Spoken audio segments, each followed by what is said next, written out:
Good morning and a very warm welcome to Ivrea in northwestern Italy for the first of the ICF World Cup Series in canoe slalom. It's the 2016 Olympic year and the World Cup Series gets underway. We have 5 races over the course of the next couple of months, and we start here in Ivrea, northwestern Italy. A little bit cloudy today, but no wind. Perfect conditions for racing here on this great venue. We're returning to Italy after 12 years. The World Cup was last in Italy in 2004, just up the road in Merano. And we have 200 athletes and 36 federations represented here in the International Canoe Federation World Cup 1. So today's schedule, we have the live semi-finals that will get underway very shortly indeed. And we have in action the C1 Men, the C1 Women and the K1 Men. And then later on today we'll again have live the finals. They start at 1400 Central European time and again are live. And later on we'll have the slalom cross. But let's focus in on the course. So myself, Andy Maddock, will be with you throughout the course of the action here at the ICF World Cup 1. And alongside me in the commentary box, Canada's Ben Hayward will be giving us some expert opinion. A1 Women and the C2 Men in action. Semi-finals and finals for them. They start tomorrow morning. It's a busy weekend for the International Canoe Federation with the 3rd and final World Cup in sprint taking place in Portugal. There's the Downriver World Championships taking place in Bosnia-Herzegovina, and of course the action here at Ivrea in northwestern Italy is here for the World Cup 1. So we've got the start list, the athletes racing in reverse order of the heats. The top 30 athletes from yesterday's heats go in this morning's semi-final. It's a single run race, and it's all about getting into the top 10, and the athletes will then race off in this afternoon's finals in that reverse order. So we are just a minute or so away from getting underway. And Ben, just be really good to get an insight into this whitewater course. The athletes that I've spoken to over the course of the weekend have been really quite buzzing about the course. It's just a little bit different. What makes this course so popular? Yeah, well, it's a lot of our first times here. I know it's first time for all of the Canadian team coming to Ivrea, and we've all been really impressed by the course. Whitewater Parks International has done an awesome job. They're the designers of the Rio Olympic course. They worked on the London 2012 course, and so it's really cool to see the diversity of what they're doing, because in some of those other courses they're using plastic obstacles. It's super artificial, but what they've done here is they really kind of integrated into this nice curved channel, and it's really pushy, awesome whitewater all the way down. It's just a lot of fun to paddle. So as we look at our first competitor, it is all about delivery. So 30 athletes race off in reverse order of the heats, and it's all about getting into the top 10 overall and progressing through to the final. So first up on course from Spain is Ivrea ITA, and an opportunity for us to just have a look at this course. Our course designers, Roberto D'Angelo of Italy, really knowledgeable and veteran coach of the Italian team, and Natalie Siegrist of Switzerland. They're our course designers. They've set us a pretty testing challenge and a few options on this course, Ben. Yeah, what's nice is that there's really some good options of using the water. This is a really technical course where if you are working with the water, it's going to be much faster than if you're trying to overpower it. Every move, like almost every gate combination the entire way down, really sets an opportunity to use a little secret feature of the water. And if you're on that line, you use next to no energy, you get a huge amount of speed. And that'll be really interesting to watch today of who's able to pull off that technical precision. Well, very nice through this tricky section, gate 12 to 16. That was certainly one of the first of the options. Took it on forwards, and Aitor Garmendia of Spain putting in a useful run. A 2-second penalty showing on the downstream gate 8, And here taking on that move forward sequence towards the final upstream gate 22. Yeah, he lost a bit of time in that eddy, and obviously taking a touch in gate 21, so looks like he's struggling a little bit at the end. Well, canoe slalom, it's all about making sure you get the pace right. Yeah, exactly. Especially on this course. I mean, you can work so hard to try and overpower the water, and just nothing will happen. There's some other courses where you can do that, but this is not one of them. So through the finish line there, and a 1:18.00 total. That includes 6 seconds in penalties, and as you say, Ben, just mistakes, maybe a bit of fatigue at the bottom of the course, and that may well prove costly in the end. And so let's look at our next competitor from Brazil. I believe already pretty much secured his place in the Olympic team in C2. Yes, that's right. And yeah, it's been really interesting to see the Brazilian team development happen over the last Olympic cycle, of just seeing the amount of resources they get, and then just getting that amazing home course in Rio. And yeah, it's been really amazing to see each and every one of them has just made massive gains, just I guess getting a bit of that hometown Olympic excitement in them. And yeah, across the board with the Brazilian team, it's been really exciting to watch. Yes, we were doing a feature yesterday, and we'll be seeing that a little bit on just the emerging nation as Brazil really started to make their mark on the international scene. But Charles here on his semi-final run, 5 seconds to the good, and choosing to spin through that eddy move as he runs in towards gate 20 and 21, and looking tidy here. Yes, yeah, this is looking like a very nice clean run. So my understanding is that Charles has effectively one knee in the boat already on the C1 in terms of that Olympic place, and it's all about just finalising that here at the World Cup 1. Yeah, I still don't know the exact nitpicky bits of the C1 qualification, but I know that's the only spot that's left open. It seems like all the other spots are locked up with each of the other top athletes, but there are, I think, 3 quite good Brazilian C1s that are still technically in contention for it. Well, I reckon from that performance there, that was a performance for Olympic selection. I mean, 1:01 his time.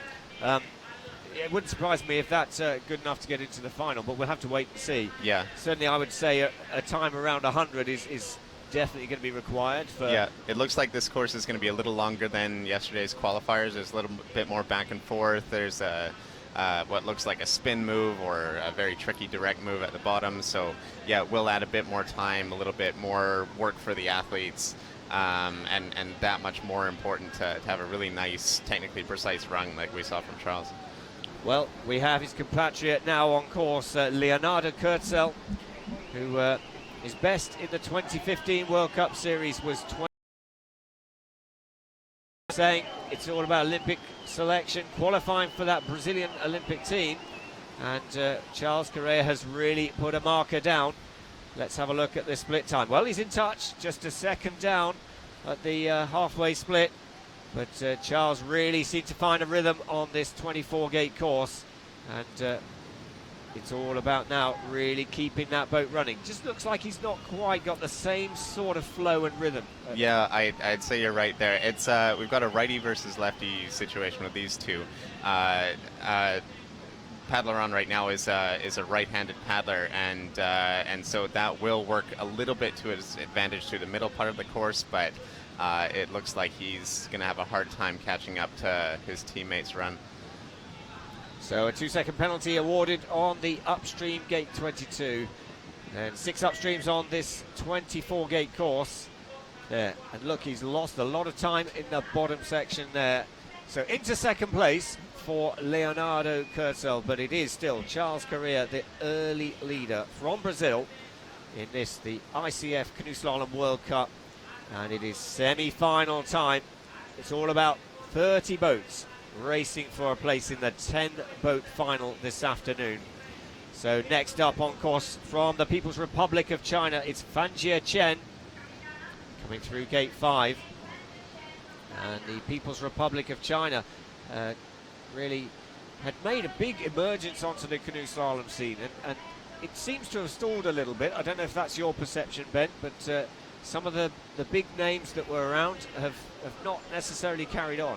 Yeah, well, what's interesting with the Chinese Federation is yeah, they received quite a lot of funding and imported some fantastic coaching support before the Beijing Olympics, and kind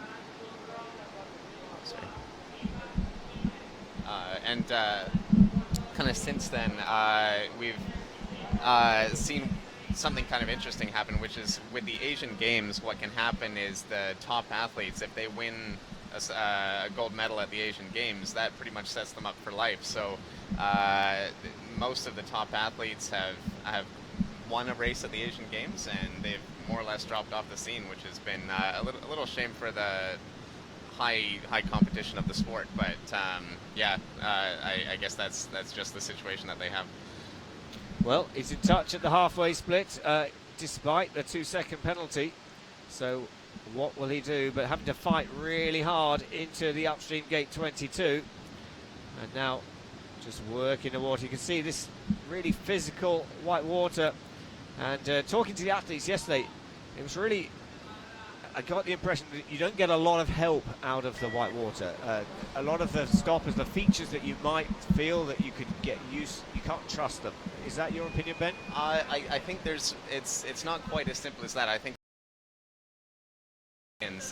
they've been training here a huge amount. Oh, massive mistake from Suppressi, but I know he's a paddler who can make it back up. He's won lots of World Cups, and they've been training a lot here. They've had a major race of their Olympic selection on this course, so all of the Italians know this super well, and they'll be able to show all of the little secrets that the whitewater has to offer. Great insight there from Ben Hayward alongside me from Canada. And as Ben said, on course now it is Stefano Cipressi, of course from the home country, the host country here at Ivrea in northwestern Italy. And Stefano himself a world champion in the sport of canoe slalom. That was actually in the K1 men's category. And in 2015, two top 12 results. And good their view of Stefano is a switcher. Yeah, he really paddles like a kayak. You see him switch almost every third stroke. It's a very, very unique style. You don't see anyone else paddle like this, but it really pays off for him. He's really worked on pioneering this one style, and yeah, it's just really exciting to watch, especially from like I am a kayaker, and just watching how that style works when you switch into C1. It's really interesting because C1's usually this ultra technical, long stroke, super high efficiency, but he's really incorporated that super high power, high stroke rate thing that we see in the men's K1 class. And yeah, it looks like that touch has cost him quite a lot. Well, that early touch, the upstream gate 3, he absorbed it 2/3 of the way down.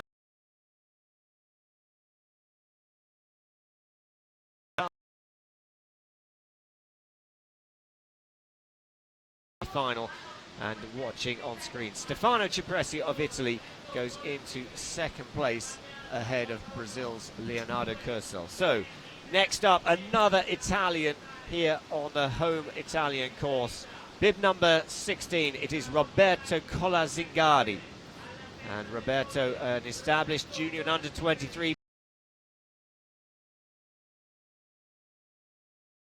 Didn't have such a good performance during May at the European Championships, just 20th place. But what can he do in front of his home crowd here? Well, he's good on the top section, 2.5 seconds to the good. If he can hold on to that, then surely he can challenge for place in this 10-boat final.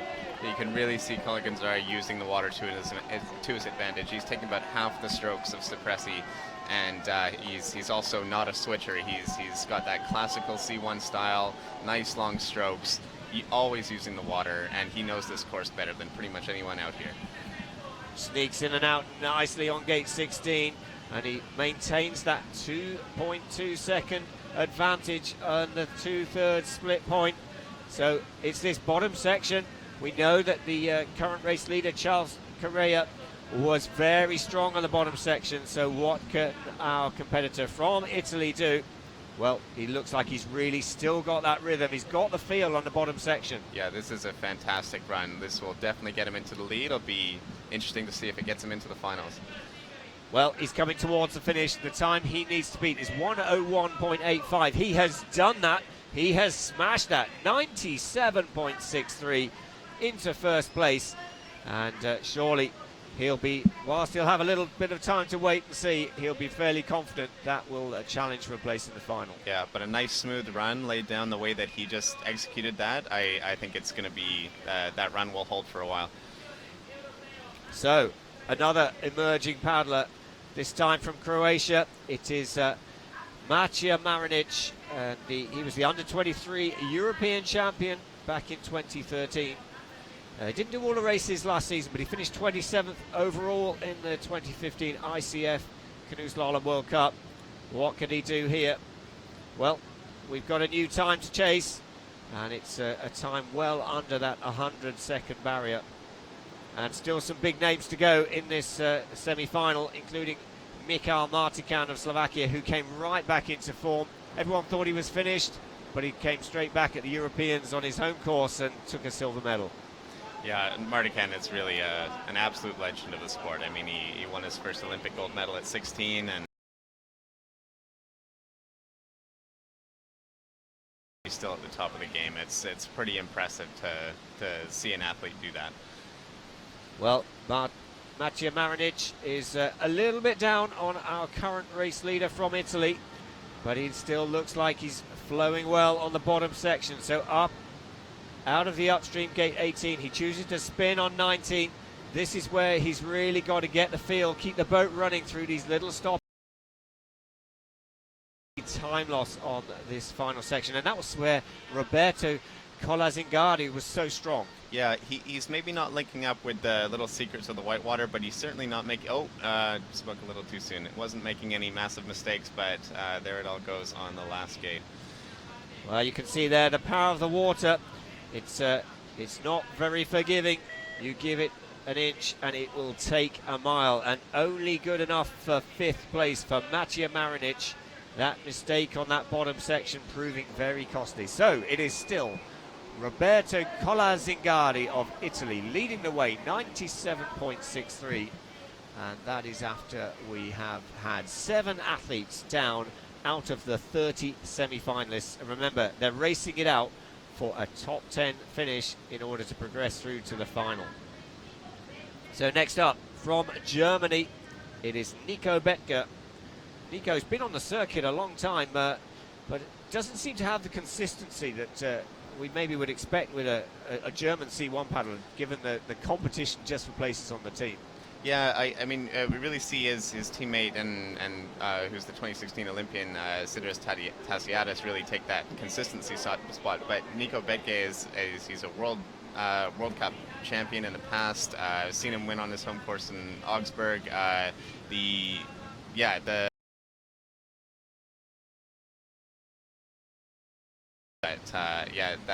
touch is going to be costly in gate 12, otherwise this run looks quite solid. Like he's fast, he's on power, he's using the water, opting for the direct line here, and yeah, big mistake there. Well, you can see he was trying to force that move forwards on the downstream gate 19, but you can see the tail of his boat dragging along the bottom and rejected. Another penalty showing. And surely for Nico Bettger of Germany, this is not going to be good enough to make it through to the final.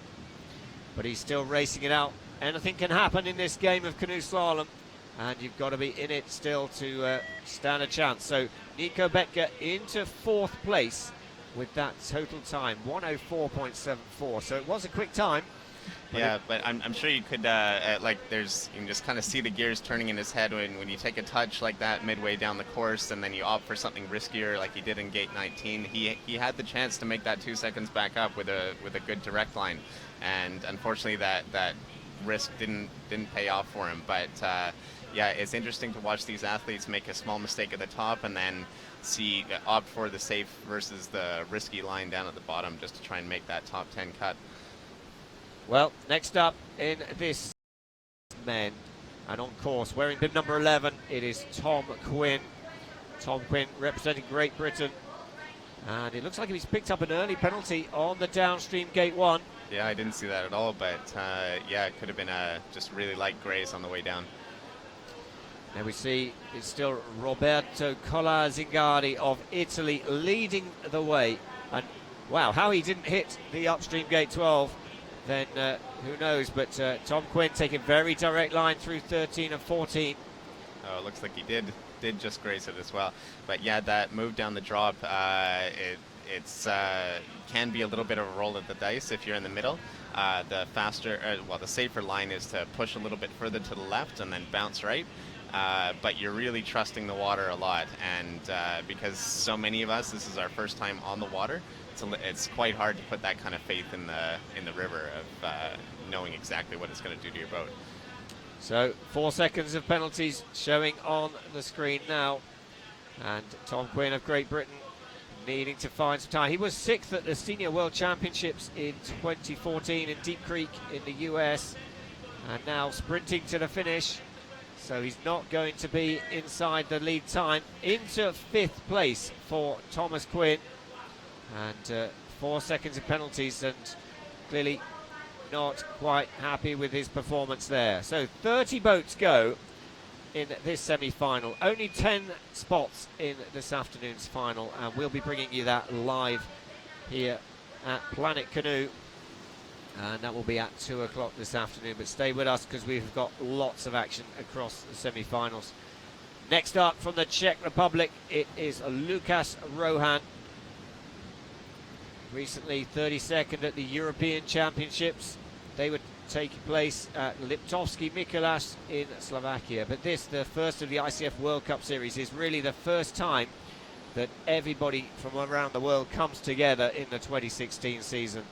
So he's in touch on the first split, and interestingly enough, this field, pretty much the majority of people involved in the Olympic Games are not here, having been training in the Rio course. How significant is that, Ben? It's significant a little bit, but really the field is quite small for the Olympics. It's surprisingly so. So really we do have quite a lot of top paddlers here. There's maybe a few of the absolute top guys that are off on a training camp right now, but they'll be back for the next 2 World Cups, most of them anyway. But yeah, Lukas Rohan is having a fantastic run apart from a little mistake right in the middle. He's a fantastic young paddler that's emerging up to the state, and he's kind of part of this Czech super group of training where his coach was responsible for 2 athletes that won World Championships last year in the K1 Men and K1 Women class. And you can see he's still very young, but has a massive way to go still. This is a beautiful run. Unfortunate for the touch and the mistake in the middle, but yeah, I think we can expect great things from this guy in the future. So a name to watch, Lukas Rohan goes into 4th place, so it is still Charles Canoe of Brazil and Stefano Cipresi of Italy in 3rd place. Next up on course, it is Zachary Locken of the United States of America coming into the upstream gate 3.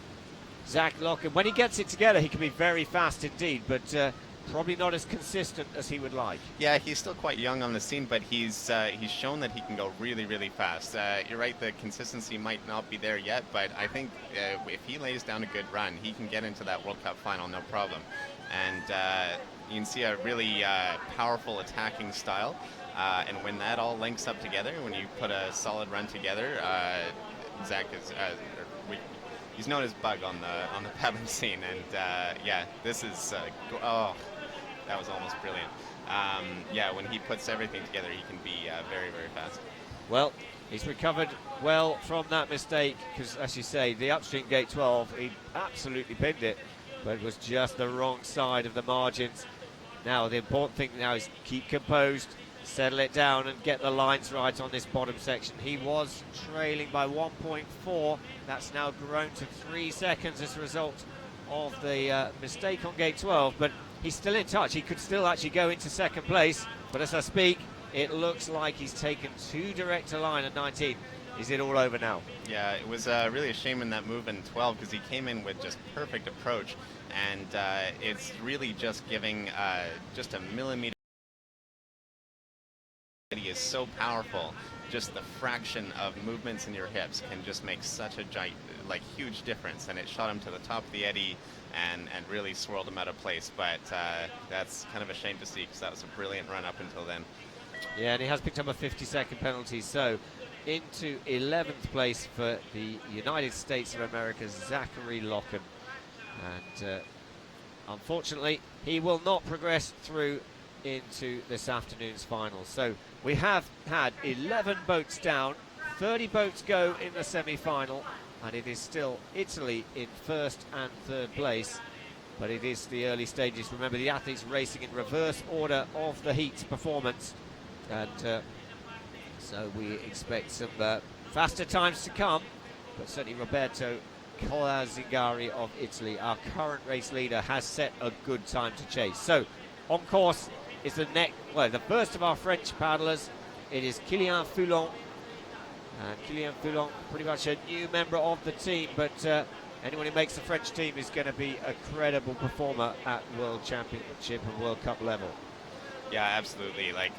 French team selections is one of the hardest races to that we really have in the world. I mean, there's just such massive depth of field there, and like in any discipline, there's about 10 athletes that could easily be on that World Cup podium, and they got to narrow it down to 3 for World Champions, 4 for World Cups, and so Kylian is definitely a fantastic paddler. He's one of those low stroke rate, high precision athletes, and looks like he's putting together a very solid run. Well, he was just 2/100ths of a second down on our race leader, so we have a challenger for the race lead. Kylian Foulon, very tidy into the upstream gate 22, but he has picked up a penalty, a 2-second penalty on the downstream gate 21. But again, still looking really smooth as he paddles hard towards the finish. And into second place, so 98.05. That 2-second penalty added on to his time. He doesn't know where that came from. Well, maybe we'll get an indication here, but Kylian Foulon of France goes into second place, and it is still Roberto Colazzingari of Italy.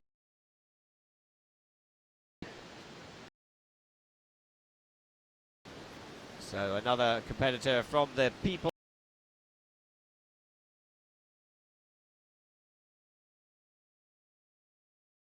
horse designers, Roberto D'Angelo of Italy and Natalie Siegrist of Switzerland. They've set a fair course today. There's a bit of discussion about how balanced it was. Have you got an opinion on that, Ben? Yeah, I think it's reasonably balanced. I was taking a look at that before coming over here, and yeah, there's certainly a move at the top that favors the righties, and you see a little bit of that continuing through the middle of the course, and then it goes a bit more in the lefties' favor. I think what's going to be interesting is seeing some of those switcher paddlers, like if they can really take advantage of both. We're going to see Nicolas Peschier come down, and he's one of the masters of switching these days. It's an interesting phenomenon. Back when the sport was starting out, people switched all the time. The boats were so hard to turn that you pretty much had to. And then when the shorter boats came in, as in 4 meters, and then when it started dropping down, people were on the same side because you could just really do everything without switching the paddles in your hand, just crossing over the front of the boat, and that paddling technique really developed. The top athletes were all using that, but now we're actually seeing the boats get even faster to turn, and interestingly enough, you see a lot of people going back to switching, where there is just that fraction of a bit more time to gain. If you can do a successful switch and then get that super high power exit that you get from doing an onside upstream. Well, into 8th place for Jianming Xu. Really couldn't make up the time lost on that top section of this course, and a penalty compounded that on the downstream gate 23. So we will be seeing Nicolas Peschier later on. You talked about as a switcher, but let's turn our attention to our current paddler on course from Switzerland. It's Thomas Kirchlin. Now, Thomas made 2 World Cup finals in the 2015 season. He finished 14th overall, So very much he'll be hoping to make it through into the final this afternoon. And once you're in the final, then it's anyone's game. Yeah, Koechlin is one of those high-risk athletes to watch. You can see him pushing off the wall. No one's done that yet, but it paid off for him. You can see him taking a few more risks than the other athletes, but when he is on it, he is very, very hard to beat. He's training in Po with this kind of group of rogue athletes that kind of pool resources together, and they're from all over the world, and a lot of French B team. And what they're able to do is kind of work separately from their national teams, where they can hire a technical coach, strength coach, and physiotherapist, and then kind of all train together throughout the year. So, well, he's in touch, and maybe that's paying off. But certainly in the two-thirds split, just a second down on our current race leader. Well, if he can hold on to that, then he would be into second place in the standings at the moment. But I don't suppose he was planning to spin. No, I'm sure that wasn't what he wanted. Be interesting to see how this time is, but it looks like it's slipping away from him just a little bit. So important on this bottom section. The fatigue in the arm starts to play a part, and so important to continue to work with the water. Keep your rhythm, otherwise it really all heads south. So it's not too bad, 2.54, so he did lose a bit more time on the bottom section, but into third place. So we have a change in the top three. Roberto Colazingardi of Italy still leading the way here at the halfway point in the semi-final for Italy. And it's Kylian Foulon of France in second place, and then it is Switzerland's Thomas Koechlin in third. But on course now. In the World Cup last year, and he certainly made two finals in 2015, so can he keep that consistency? 5 World Cups over the course of this 2016 Olympic year. We start off here in Ivrea in northern Italy, then we move across to the Pyrenees for World Cup 2. It's La Seu d'Urgell in Spain, the Olympic venue from the 1990s.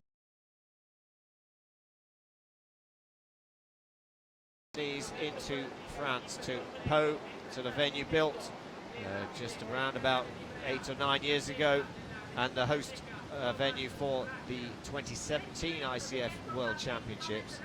Then there's a break for the Junior and Under 23 World Series in August and September in Prague and in Tartan in Slovenia. And of course the World Cup final in Tartan, Slovenia has double points.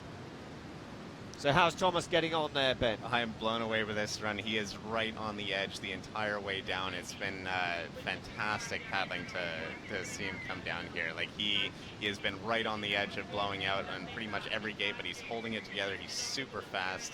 That touch is going to cost him, but he may be in touch for the finals with that. That was a brilliant run. Well, into second place. So as you say, that actually is the fastest time of the day so far.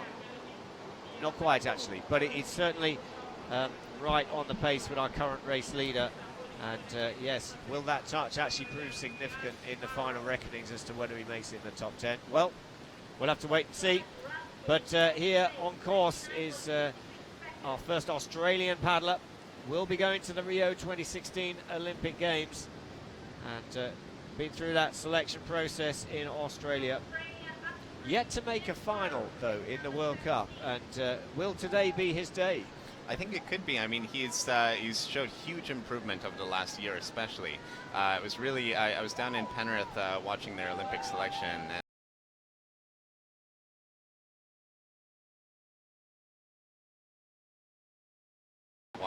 watching him, following him around this year, and yeah, that excitement of getting the Olympic spot, I think is it's really kind of got to build his confidence. He's excited to get a few practice races with the international field, and then see what he can do for Rio.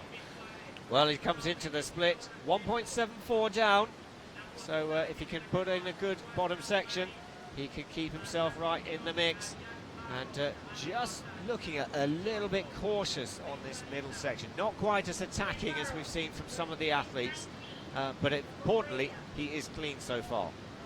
Yeah, I think clean is going to be huge on this course. I think the field is going to go quite tight on a course like this one. Let's see if, yeah, that's not what he wants to have. But a lot of the athletes are going to be able to get those technical moves pretty down pat, and it's really going to be those touches that are going to cost you. Well, he's slicked through the last two gates, but just lost his feel, lost a bit of rhythm there, and dropped down to 9th place. So he was just under 2 seconds down on the 2/3 split, and the time that changed hands on the bottom proved costly for Ian Burrows of Australia. Here we see into the upstream gate 22, hugely tight, and picked up a penalty. Well, on course now, we've already been talking about it, Nicolas Peschier of France, and a really quite unique style, a real switcher, but he's garaged early on in the course. Great recovery there, so almost planning to go too tight into the upstream gate 3. He recovers it, but on his back foot already. Yeah, this is not the start he wanted. He's a hugely fast paddler. I think he was hoping for a lot more. You can see him risking everything, just taking these super tight lines. See what the judges call on those. And if anyone can make this time back, I think he can. It certainly won't take the lead, but I wonder if he can make that top 10. Well, as you say, fiercely competitive paddler. Really good line there on the upstream gate 12, and he is absolutely cutting the lines here. He's paddling that C1 just like a kayak paddler, ducking and diving, but he has picked up another 2-second penalty on the downstream gate 13. You just see it in his face. He's got no choice but to lay everything on the line, and that touch sealed his fate right there, I think. So he's taken this really aggressive approach to his semi-final run, and it looks like it's not working for him today. Nicolas Peschier, been on the circuit for quite some time, represented France at the 2004 Olympic Games in Athens, and is not only established as a C1 paddler, but also in a C2. But 8 seconds of penalty. Today is not going to be his day. He will not progress through to the final this afternoon. He goes into 11th place. What's really amazing to me is to see that his run time was really only half a second back. Like, that's amazing to just know that he went around gate 3 the wrong direction. And just amazing power and just risk from this guy. It's I think he'll be one to watch in Seo and Po. So we're now getting to the point where we're very soon we'll start to know the final this afternoon. And I should say Roberto Colazingardi, early runner for Italy, is still leading the way in this semi-final. Thomas Rack of the Czech Republic in second, and Kylian Foulon of France in third place. So they're looking fairly well placed to make it through into the final. But of course, we still have the 12 or 13 fastest paddlers from the heats to come. So on course at the moment it is Blazkov of Slovenia. Second penalty on gate 9, and it looks like the run is just not working out for him. Again, it's very easy to sit and watch, but once you lose your rhythm in your run, once you make a mistake, then you've got some big choices to make, and often it starts to compound. Yeah, it's really good to see him finishing this out. He knows that his chances for the final are done, but he's still giving it everything he's got, and that's really good to see. It's good, good sportsmanship. Good. It's also nice to kind of get that references on the split time, like when you analyze with your coach, and you can see if you still put together a bottom run and really analyze your paddling compared to the top guys, you can still get a lot out of this race rather than just floating to the finish. So Blazkov of Slovenia will not progress through into the final this afternoon, but yes, as you say, Ben, he'll be looking to see what sort of time he can put it. Well, maybe he isn't, as he just drifts across the finish into 18th place. So 12 boats to go in this semi-final. It's the ICF World Cup 1 live from Ivrea in northwestern Italy. The weather conditions, a little bit cool, a little bit cloudy, but importantly, race set for perfect conditions. No wind, and ideal for the athletes. So next on the course, it is Liam Jugu of Ireland coming.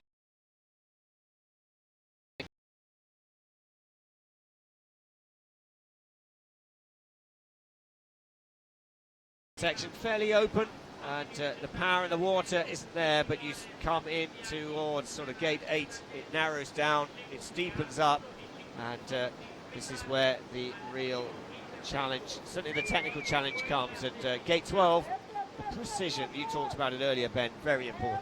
Yeah, really from the bridge down, it's really where you need to take off the power and really just focus on letting working with the water.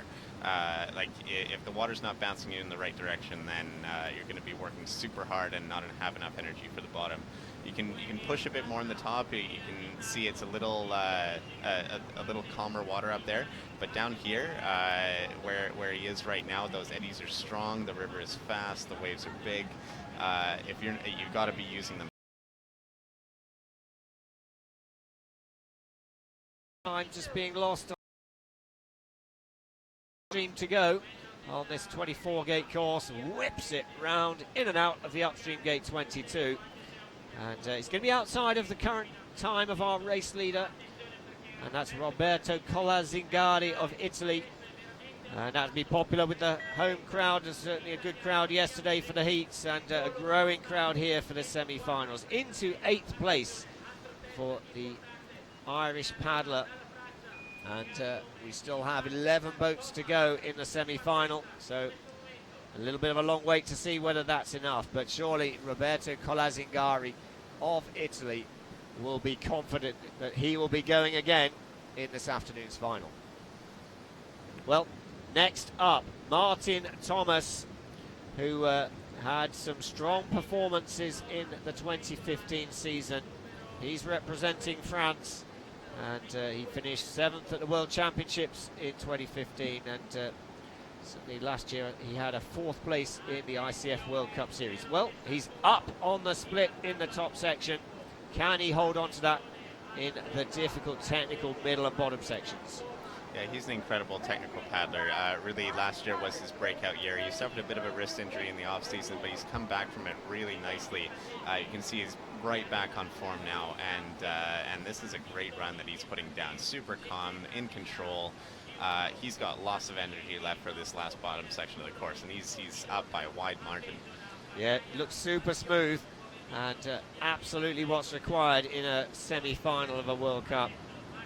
So choosing to spin the downstream 19. It'll be interesting to see whether anyone changes their options, their tactics in the final. But at the moment, it's all about getting into that top 10, racing off in reverse order in this afternoon's final. That'll be live here at Planet Canoe. Just a little bit of a nervy moment on the final gate for our competitor from France. But into first place, we have a new race leader, 95.92, and that was with that little mistake at the bottom section. So it is now Roberto Colazzingari goes into second place, Thomas Rack of the Czech Republic in third. We've got 20 boats down in this 30-boat semi-final. So from now on, the final 10 boats, we will know who has provisionally qualified in. Of course, it's the under-23 world champion from last year from Great Britain, Adam Burgess. Adam, silky smooth when he gets it right, perhaps still working on a bit of consistency. He made the World Championship final at Lee Valley in London in 2015, and looking to book a place in the World Cup final this afternoon.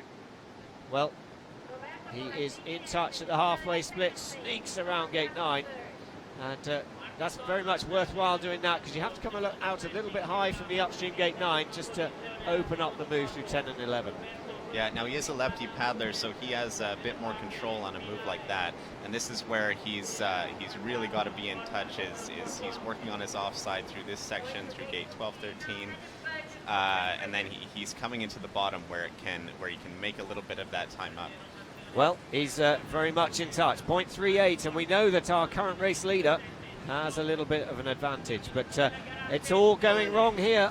What happened there? But he can make it back up. he's paddling back up for the upstream gate 18. It just looked like he ended up sideways on the eddy line and just got no grip for the water. Yeah, he just dropped a little bit too much inside edge, and with this course it's so unforgiving. You need to just have the perfect boat angle coming into these super strong eddies.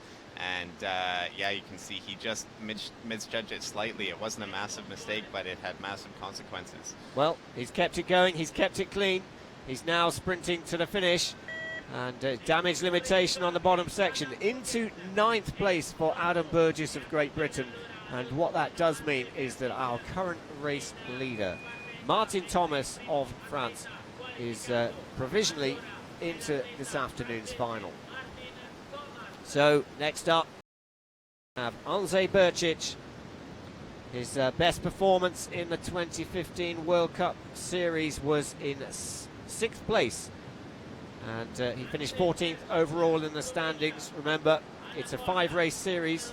All of the races count, and the final is double points. So dropped a little bit of time in that top section. Is he saving a bit in the tank for later on? 2.3 seconds to make up. Well, now he comes into the upstream gate 12. Beautifully done there on his crossbow, and makes light work of 13 through to 14.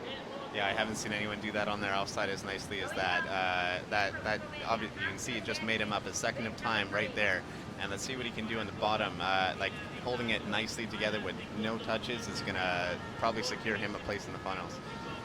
Well, he's certainly looking very... Ondřej Berčič of Slovenia now sprinting to the finish. Will it be for a place in the final? Probably, almost certainly, but into 3rd place. He will have to wait and see. But that does mean that Italy's Roberto Colazingardi, our early leader, currently lying in 2nd place, he goes through to this afternoon's final. And it is Ondřej Berčič of Slovenia who is next in line. But will also it be Pierre-Antoine Tillard of France. He produced an outstanding performance in the World Cup final in Po to take the win last year. And what can he do? You can see his fins on the bottom of the boat. Still, some people using fins, some people not. Do you have an opinion on that, Ben? I've actually been playing around with it quite a lot. It really depends on the boat. The boat can be designed with hard chines on the back, in which case you don't really need them. But with boat design, you can actually design a boat for fins where it's a little bit smoother on the bottom, and then you get that tracking speed from the fins. Pierre-Antoine Tillard is one of the masters of using the fins. You can just see he just so effortlessly turns this boat. He's having a little held up here. World Cup in Po last year, like Thomas Koshlain, comes from this group of rogue athletes training in Po. So he's really working separate from the French national team for a lot of the year. Well, he may not know that he's got a 50-second penalty on the upstream gate 12, because it was certainly marginal. And into the upstream gate 22. It looks like actually a very solid performance here from Pierre-Antoine Tillard, World Cup winner in the final last year in Po, and goes in his time very quick indeed, 97.72. Yeah, you can see he doesn't think he's got that 50-second penalty, so it'll be interesting to see the video review if what the final decision will be. So there we actually see Vit Prindis of the Czech Republic. He'll be in action in the semi-final in the men's kayaks very shortly. He's obviously there walking the course, preparing. But let's Tovsky Mikolas in the European Championships just 3 or 4 weeks ago. But he's very much back on form. Yeah, absolutely. I mean, this is a great run so far. He's just got such a classic paddling style of just very in control, never taking a stroke he doesn't need. Like you never really see his body move that much forward or back. He's just locked in this upright position, pretty much just moving his arms around and twisting his torso, and yeah, it's just brilliant technical precision that he's showed throughout his career. Well, here he comes towards the upstream gate 16. We'll get an indication, and he's starting to move towards that lead. He had a little bit of a deficit, still a deficit, but just 0.16 down.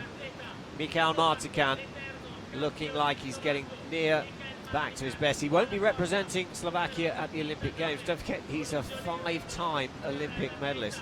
He's a legend, really, not only in the sport of canoe slalom at Olympic level, but actually in the sport of Olympic sport. I mean, not many people have won 5 medals across 5 different games. Michał Martican now, one more gate between him and the finish. Who will it be for a place in the final? It's effectively Thomas Rack of the Czech Republic against Michał Martican, but he storms into the lead. 95.12. Michał Martican has booked himself a place in the final.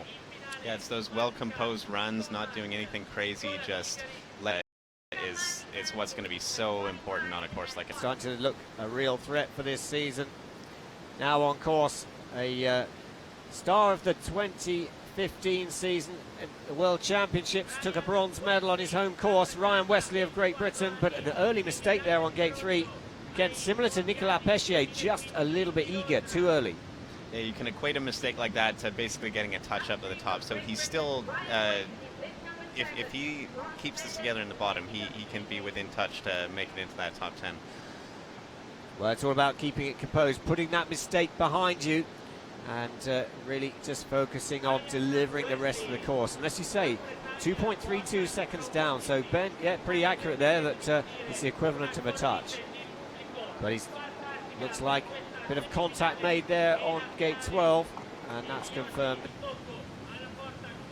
So keep engaging with us over the course of the weekend. Hashtag ICF Slalom. And give us your comments, give us your thoughts. And of course, you can follow all the action of the World Cup Series throughout the 2016 season at Planet Canoe. We'll bring you the live World Cup Series and all sorts of other things. You can follow the live results online as well. So into the final upstream, gate 22 for Ryan Wesley. So almost 4 seconds really. 2-second mistake at the top, a 2-second penalty on gate 12. It looks like that's been too much, yeah. It's going to be outside the final, I think, for Ryan Wesley, into 12th place. So that does mean that Thomas Rack of the Czech Republic is into this afternoon's final. 5 to go in this, the ICF World Cup. Race 1 here in Ivrea in northwestern Italy. And with 30 boats racing in this semi-final. 25 have been down, 5 to go, and it's the fastest 5 from the heats. And they're fighting for just 10 places in this afternoon's final. Jurij Lenacic of Slovenia is on course now.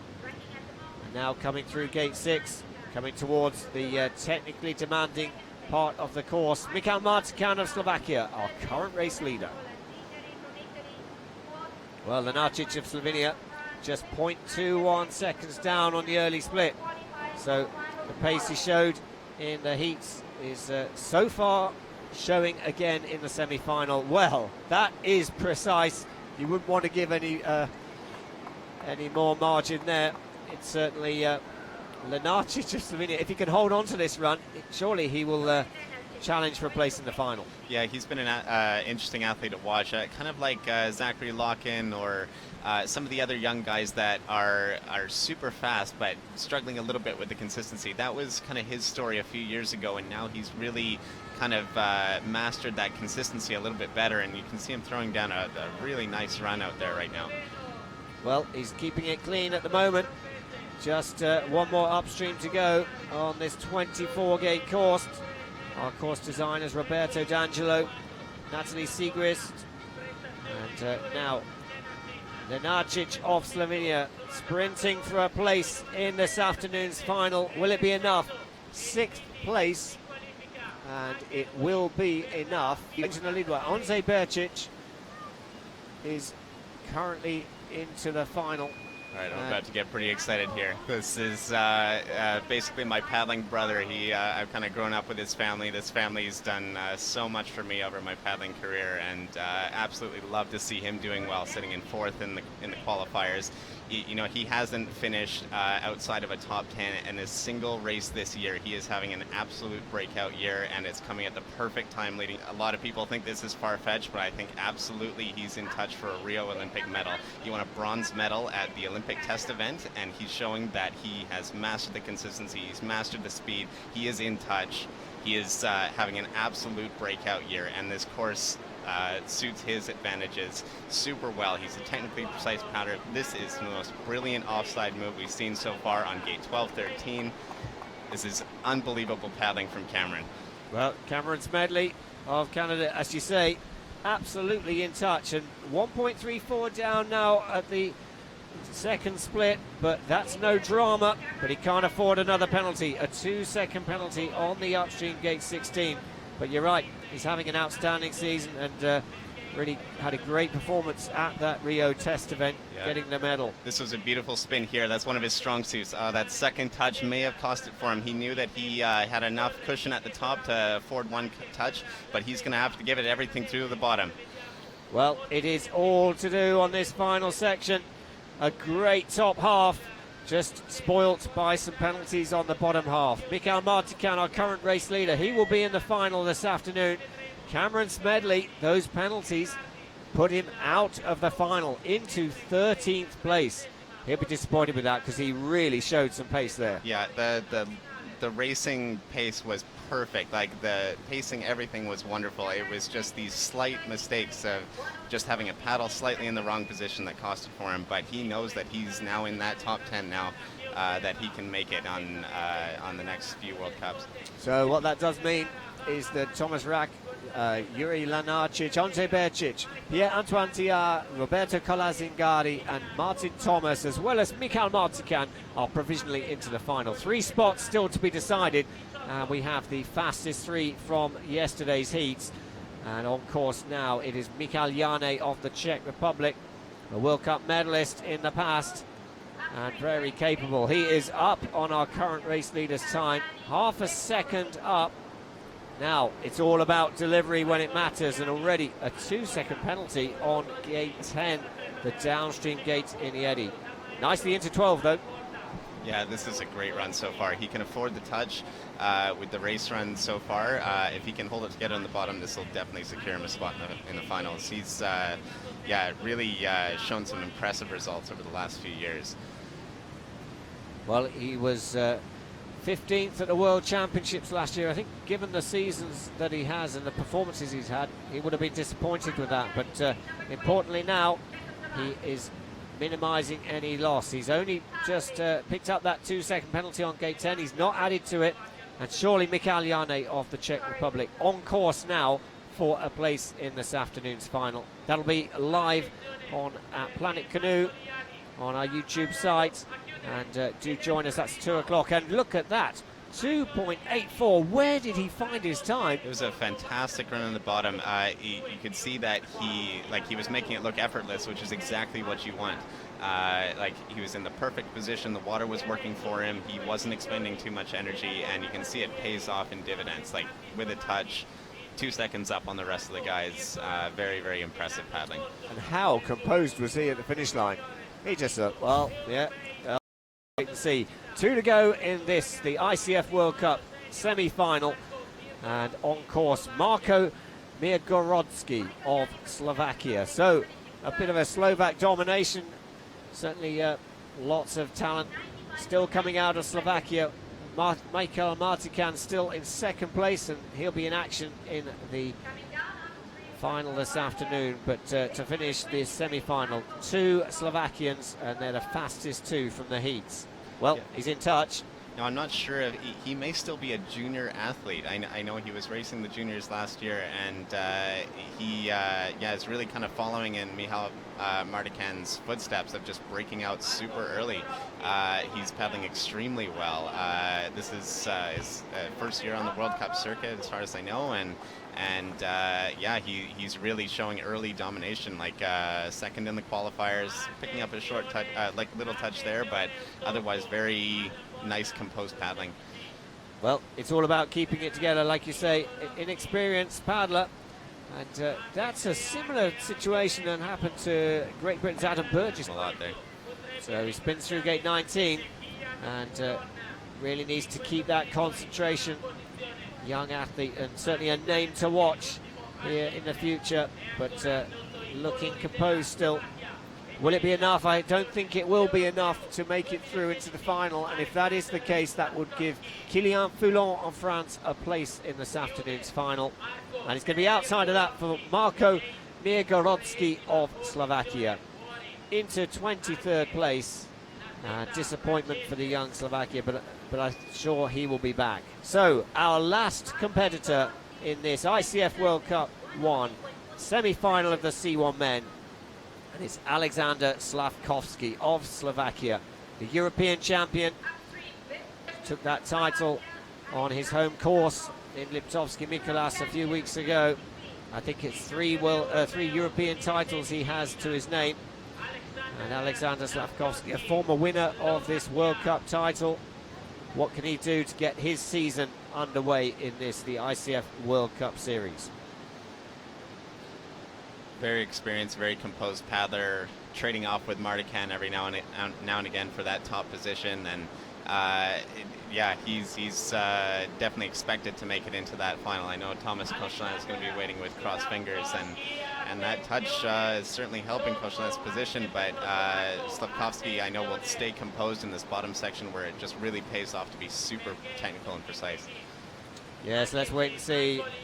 Say come into the upstream gate 16, still a technical demand, but 2.78 would still put him well inside the qualification zone for this afternoon's final. And as you say, Ben, he's experienced enough to know not to panic when he picks up a penalty.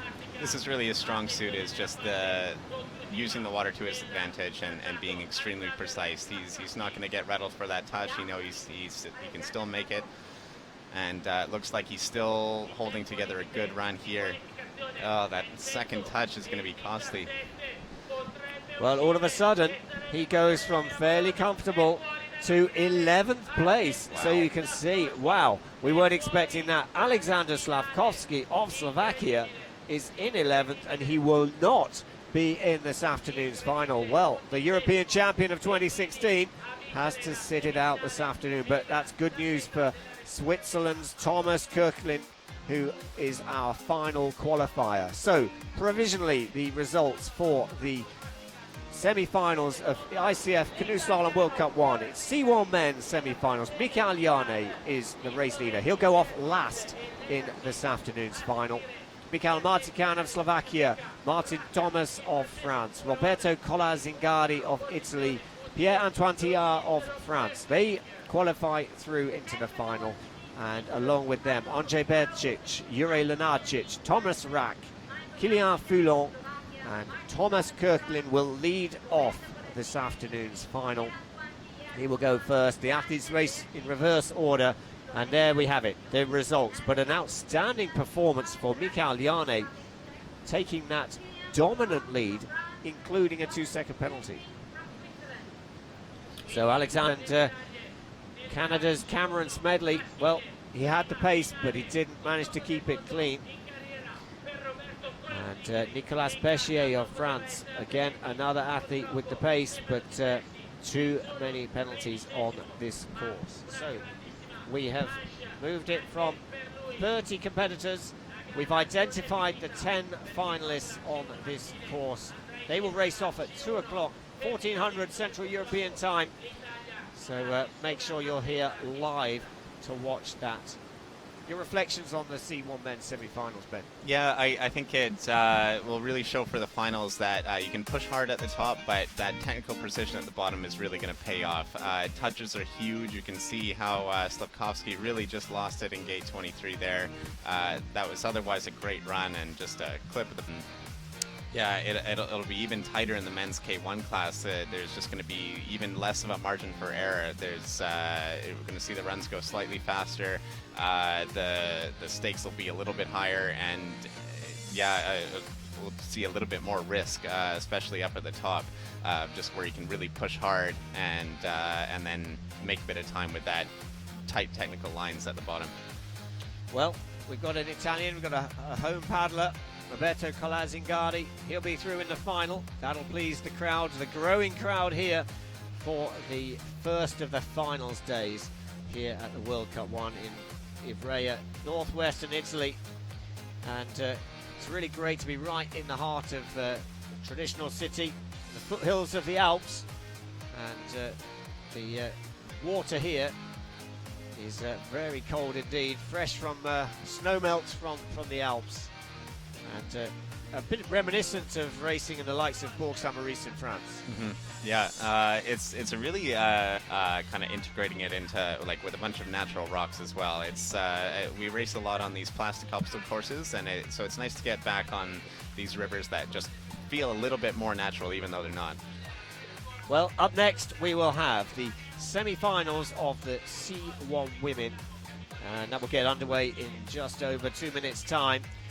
And then following on from the C1 Women's semi-finals, then we'll have the K1 Men, the kayak men's event, where 40 athletes from the semi-finals will be narrowed down to 10 boats for this afternoon's final. So, alongside me, Ben Hayward from Canada, and the Canadian team have been selected for the World Cup series, and from that, the selection process is for the Olympic team is underway. So tell me about that process. Not many teams are still out there selecting their Olympic team. Yeah, there's really only a few left that are selecting the team, and so yeah, we're one of them. We've just come from a race in Canada on a course that's actually quite similar to this. It's our only artificial course in Canada, and so there were 4 race runs, and you can gain a pretty good advantage off that race in Canada, but it's really going to be decided in the last 2 World Cups. So Cameron Smedley has won all 4 races back in Canada, and he'll just need to keep that top Canadian position to secure his Olympic spot. And same thing with our K1 men. We've got Michael Taylor from Canada, who's done very well with 4 race wins in Canada, and I'm kind of battling it out with him. Myself, Toby Rusing are all kind of still trying to clinch that Olympic spot. Well, lots to play for, and we have a battle going on this weekend as well. The Austrian Olympic team will be settled in the women's kayak and the men's kayak over the course of this weekend, and the Brazilian team as well. But we're underway with racing in the semi-final of the C1 Women's event. So we have the top 20 performers from yesterday's heats. They're racing in reverse order, and they're racing for only 10 places in this afternoon's final. So first up, Alison Borrows of Australia, 8th in the London World Championships last year, and made her debut in 2013, so starting to get well established on the senior circuit. And Alison Borrows really just picking up some early penalties on the course, maybe on that top section. Important to keep it clean, but it's all about getting into that top 10 and into this afternoon's final. That's where it counts. That's where the big points are in the ICF World Cup Series. It's race 1 of 5. So much of this race for the C1 women is going to be on keeping nice and composed with enough energy through the bottom. We're going to see a lot of paddle switching going on in this discipline. That's where it really pays off to just always be on your most powerful side to get through these big, meaty whitewater sections. Alison Borrows has showed some huge improvement over the last few years. She's been a medalist in the past. We'll see what she can do to get into this finals. A few touches are going to be all right, because I think there will be a lot of 50-second penalties, especially in the bottom, and unfortunately she's proving my point here. The bottom section is so technical and so demanding that I think we will see quite a few 50-second penalties. Well, as we watch Alison Borrows just finishing her run at the bottom, let's move up to the top, because it is another Australian, Georgia Rankin, newcomer to the Australian team. And the Australians have really led the way in the C1 women's class. C1 women will make their debut in the Tokyo 2020 Olympic Games, so it won't be in Rio, but it's really making big strides year on year, and will very much be showing us some top performers. But speaking of top performers, we still have Jessica Fox to come. She'll go off last in this semi-final on the basis of winning the heats yesterday, and don't know if you've got any comment on that, Ben, but there's some big names to watch in the C1 Women's. Yeah, just seeing Georgia Rankin come down, I'm just very impressed by how far she's come over the last few years. It's really amazing to see the Australian program go in the C1 Women's class. Just having someone like Jess Fox to train with on the water all the time has just done huge things for their program, of having Miriam as Jessica's mum as their coach. Has just been great for the whole Australian program, of just seeing how fast these athletes can develop when they have the world's best to train along. She's putting in a useful run, just 2 seconds of penalty showing, but a bit of a time loss on that, taking that sort of safe option around 13, 14, 15. So really, Georgia Rankin from Australia needing to keep the lines tidy on this bottom section. This is where Alison Burrows had the problem, and as I speak, a similar problem for her compatriot. So, yeah, it'll be interesting to see what the judges call on that one. I think her head did technically get through the gate before she flipped over, and it looks like they're just calling it as a touch. But yeah, you can see it really falling apart a bit at the bottom, which is a shame because it was such a solid run up until then. So in terms of the results so far, then we'll just bring you the details as they come. And next on course, it is Ivrea Kozorog of Slovenia coming down through the top sections, keeping it clean so far, and it is Alison Burrows leading the way early on. Number 20 boats racing in this, the ICF World Cup race 1 here in Ivrea, and it is the semi-final of the C1 Women. 10 boats will progress from this afternoon's C1 Women's final.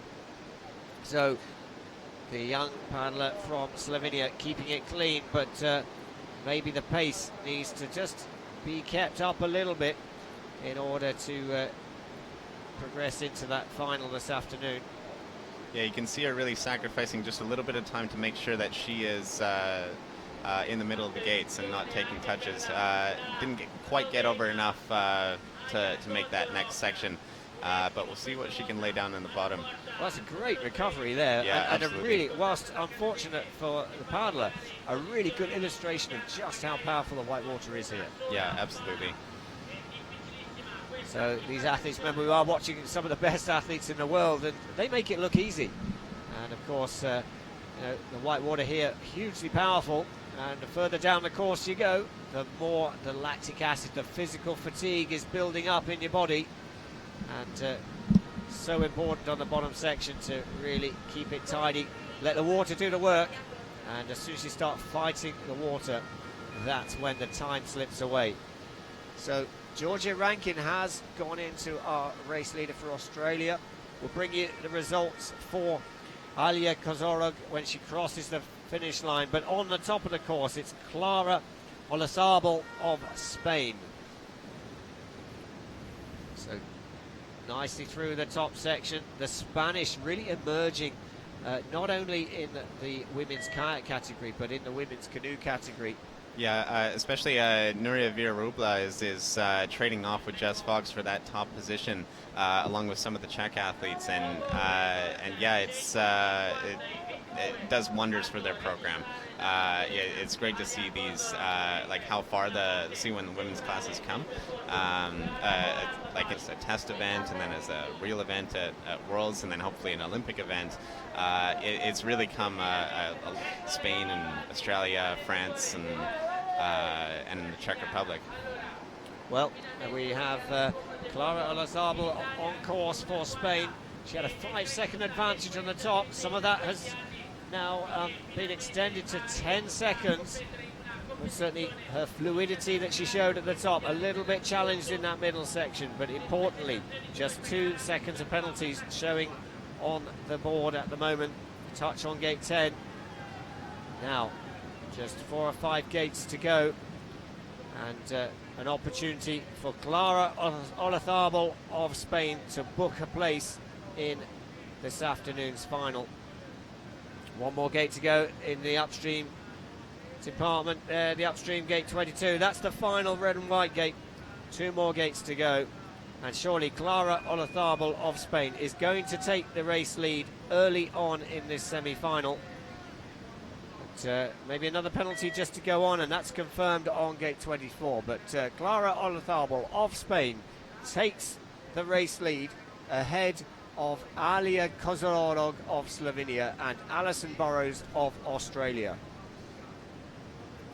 So we're now into the next competitor on course, and it is our first competitor from Slovakia, Simona Glejčeková, and tidy on the top section. Coming into now the technical section, into the upstream gate 9, and certainly now the next section is the business end of the course, and precision is the name of the game going into gate 12. Yeah, you can see she's had a very powerful top section, which is going to pay off. Does more or less the same technically precise thing at the bottom. That the amount you pushed at the top is really going to make the difference. Well, she's looking very tidy through there and hugely precise on gate 12. Very impressive move, and keeping the boat running nicely. So yes, a 2-second penalty showing on gate 13, but surely we are looking at a new race leader. Simona Glejčeková of Slovakia now just struggling a little bit to keep that momentum through gate 18, but it's critical minimalisation of any penalties picked up. And as I say that, then just additional penalties coming into play. Yeah, it looks like these penalties at the bottom are going to cost her quite a lot. That may be the difference between the finals and just outside of it. So it is still Clara Olazabal of Spain leading the way, and I think that will hold the time. But I think Simona Glejčeková will certainly challenge for a top 3 position for Slovakia. But next up for France, it's Cécile Tixier, and an established competitor on the World Cup circuit. Now coming out of the first of the red and white gate upstreams, gate 3, and opening up towards the bottom. Best result in the 2015 World Cup season was 12th.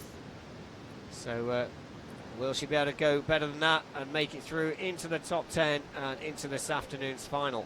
She was quite shaky off the start. I think giving up a couple seconds in the first few gates, and now we see dropping low into this upstream left.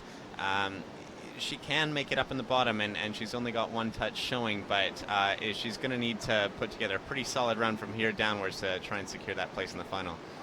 Well, I have to say, Simona Glejčeková of Slovakia had the pace, because despite picking up all her penalties on that bottom section, she does hold the race lead currently, ahead of our second place paddler Clara Olazabal for Spain, and in third place Alia Kozorog of Slovenia.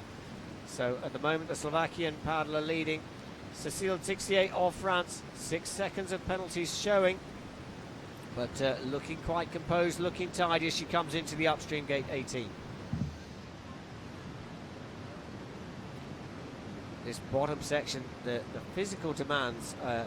Yeah, it does. It's interesting job setting a race course. I mean, there's a lot of things to consider. You want to make sure that the course is fair for both righty and lefty paddlers.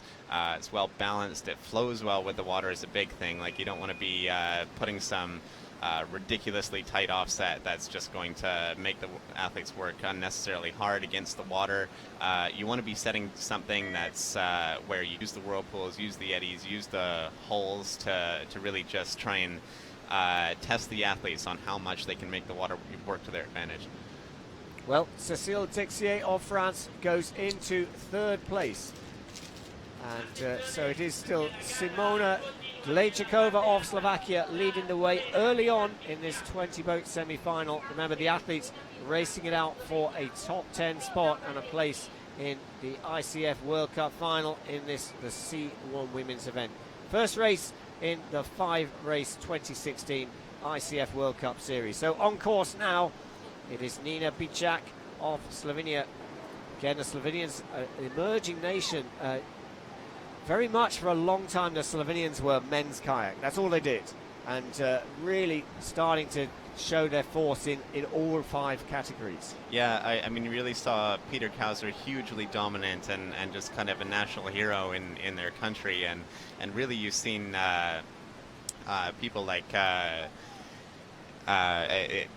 athletes from across the board kind of emerge to show that they are in contention for those World Cup gold medals. But it looks like problems here for Nina Bijak, and a 50-second penalty there showing on the board, and you can see the disappointment, almost body language, the shoulders dropped. Will she be able to just keep that composure, keep that focus in the bottom section? She knows this race is pretty much over with those 50-second penalties. But Benjamin Savsek has really kind of shown himself to be now among the greats like Mardikan and Estanguet, and one of those names where it's pretty rare to see him not on that podium. Yes, and making a mark on in the C2 as well, world champions, Bozic Taljat in 2014. So, yeah, I'm sure the Slovenians go into this season's World Cup Series and the Olympic Games with a lot of confidence to be successful. So, next up on the course, we have Nadine Verachnik of Austria coming through gate 7.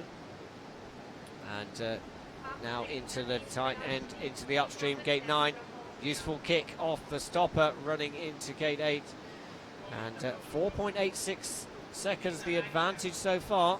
Yeah, she's one of my favorite C1 women paddlers to watch. She's very young, emerging onto the scene, but just has an amazing paddling style. She's super powerful, always in control. She's not frantic. She's just always using the water to her advantage, but she's able to really link up with those powerful strokes when it matters the most.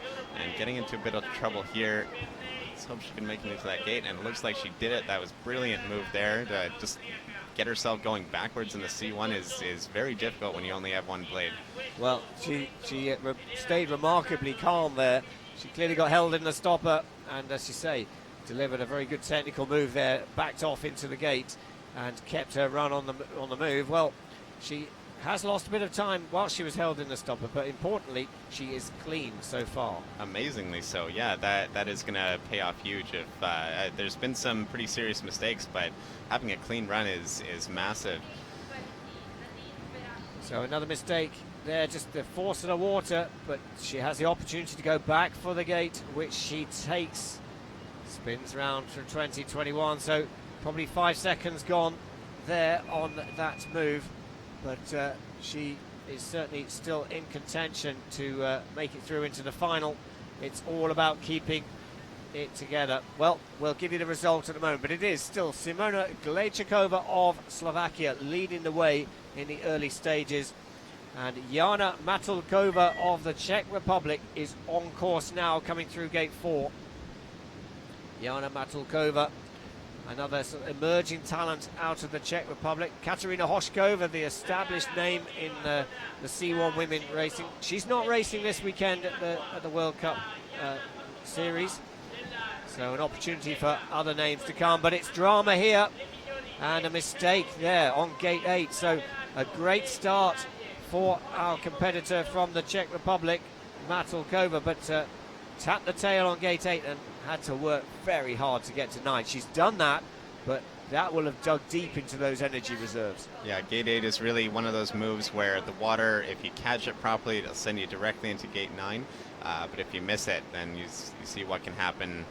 It's a huge consequence and massive loss of time if you don't quite get that perfect line with the water. That has cost her, but you can already see over 10 seconds has been lost as a result of that. Having said that, it is still clean, and she really looks like she's got a good feel of the white water. So coming through gate 17 into the upstream gate 18, and that's shown to be quite tricky, but no problem at all for our competitor on course, Jana Matulková of the Czech Republic. Now working through gate 20 into gate 21, and the final upstream gate 22. A little bit low, but as long as she keeps the boat running. Are we looking at our first clean run in the C1 Women's semi-final? I think so, but that loop in gate 8 is going to cost her quite a lot. I don't know if she's going to quite be in touch with some of the other athletes, but we'll... Of France. So we are now into the final, the second half of this semi-final, and we'll start to get an indication of who is through into this afternoon's ICF World Cup final here in the C1 Women's event. Still to come this morning, we have the K1 Men semi-final. That will follow immediately after this C1 Women's semi-final. And of course, later on this afternoon at 2 o'clock Central European time, we have the finals of the C1 Men, C1 Women and the K1 Men. And we will also be having the Slalom cross, which will be taking place at 5 o'clock Central European time. We'll bring you that live here on Planet Canoe as well. So lots of action to follow over the course of today, and of course the K1 Women and the C2 Men in action tomorrow. But a useful run coming together here from Claire Jacquet. Yeah, she's had a good breakout year. #1 boat on the French team right now. She's another one of these athletes that part of this kind of rogue group of athletes training together in Po. And yeah, she's having a bit of a breakout season. She's still very much in touch despite the 2-second penalty she picked up in Gate 3. This run is looking very good for the finals.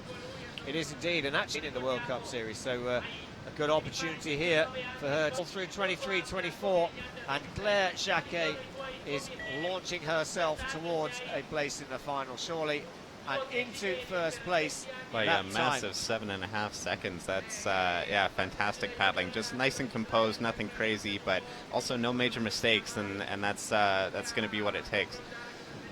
Well, we've seen one French competitor just go into the race lead. We have another one now.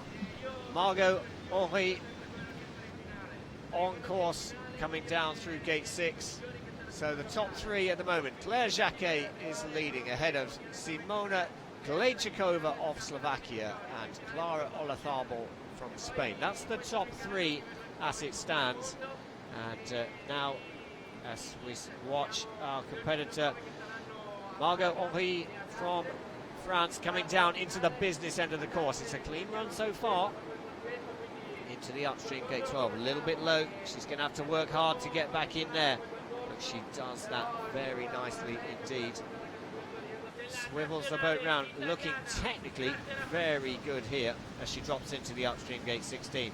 Well in touch, 2.5 seconds down on our current race leader, but if she holds on to that, then she will book herself a place in the final. Well, the first penalty showing on the clock, and really important now for Margot Henry to just get back into the rhythm, find the flow of the water. That was what was so strong on the top half of her run.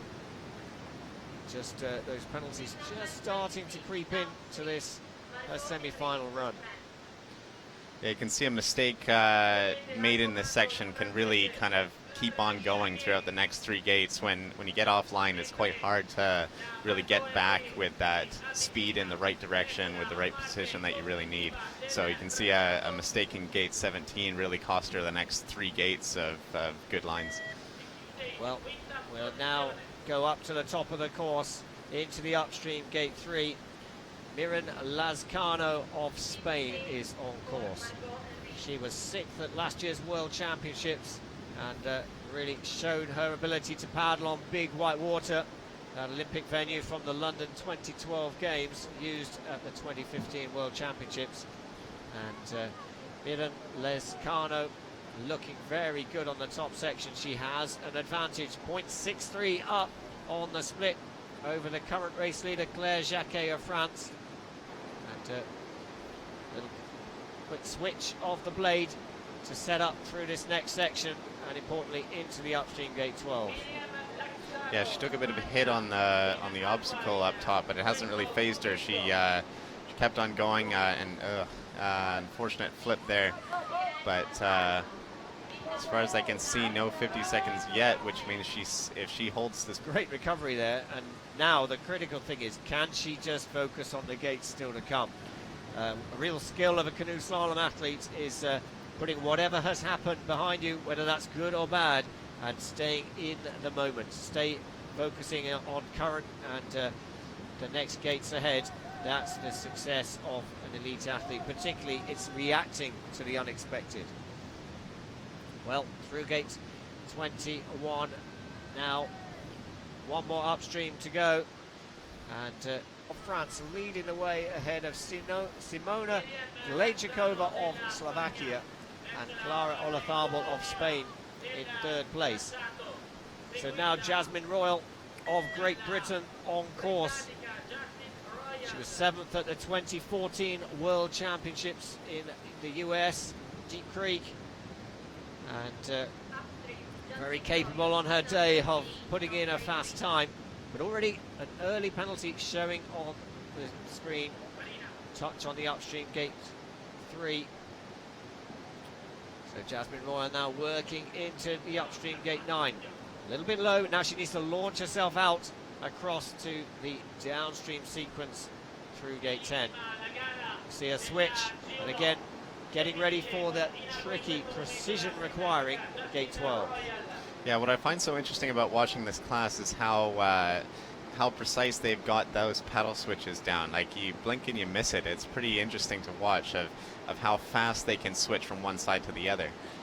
They just do it so effortlessly, and it's always at or more or less at the perfect times. Yeah, you can see her, she's about to switch there as she's falling down the fast part of the course, where you really don't need to take a stroke. The water is giving you all the speed you need, and so you can take that fraction of a second to really switch the paddle from one side to the other. So you do it again right there as she's falling down the drop of the course, and that takes a lot of practice to master that, of just keeping that balance on the boat and really be able to pull off a good switch and directly onto power on the other side.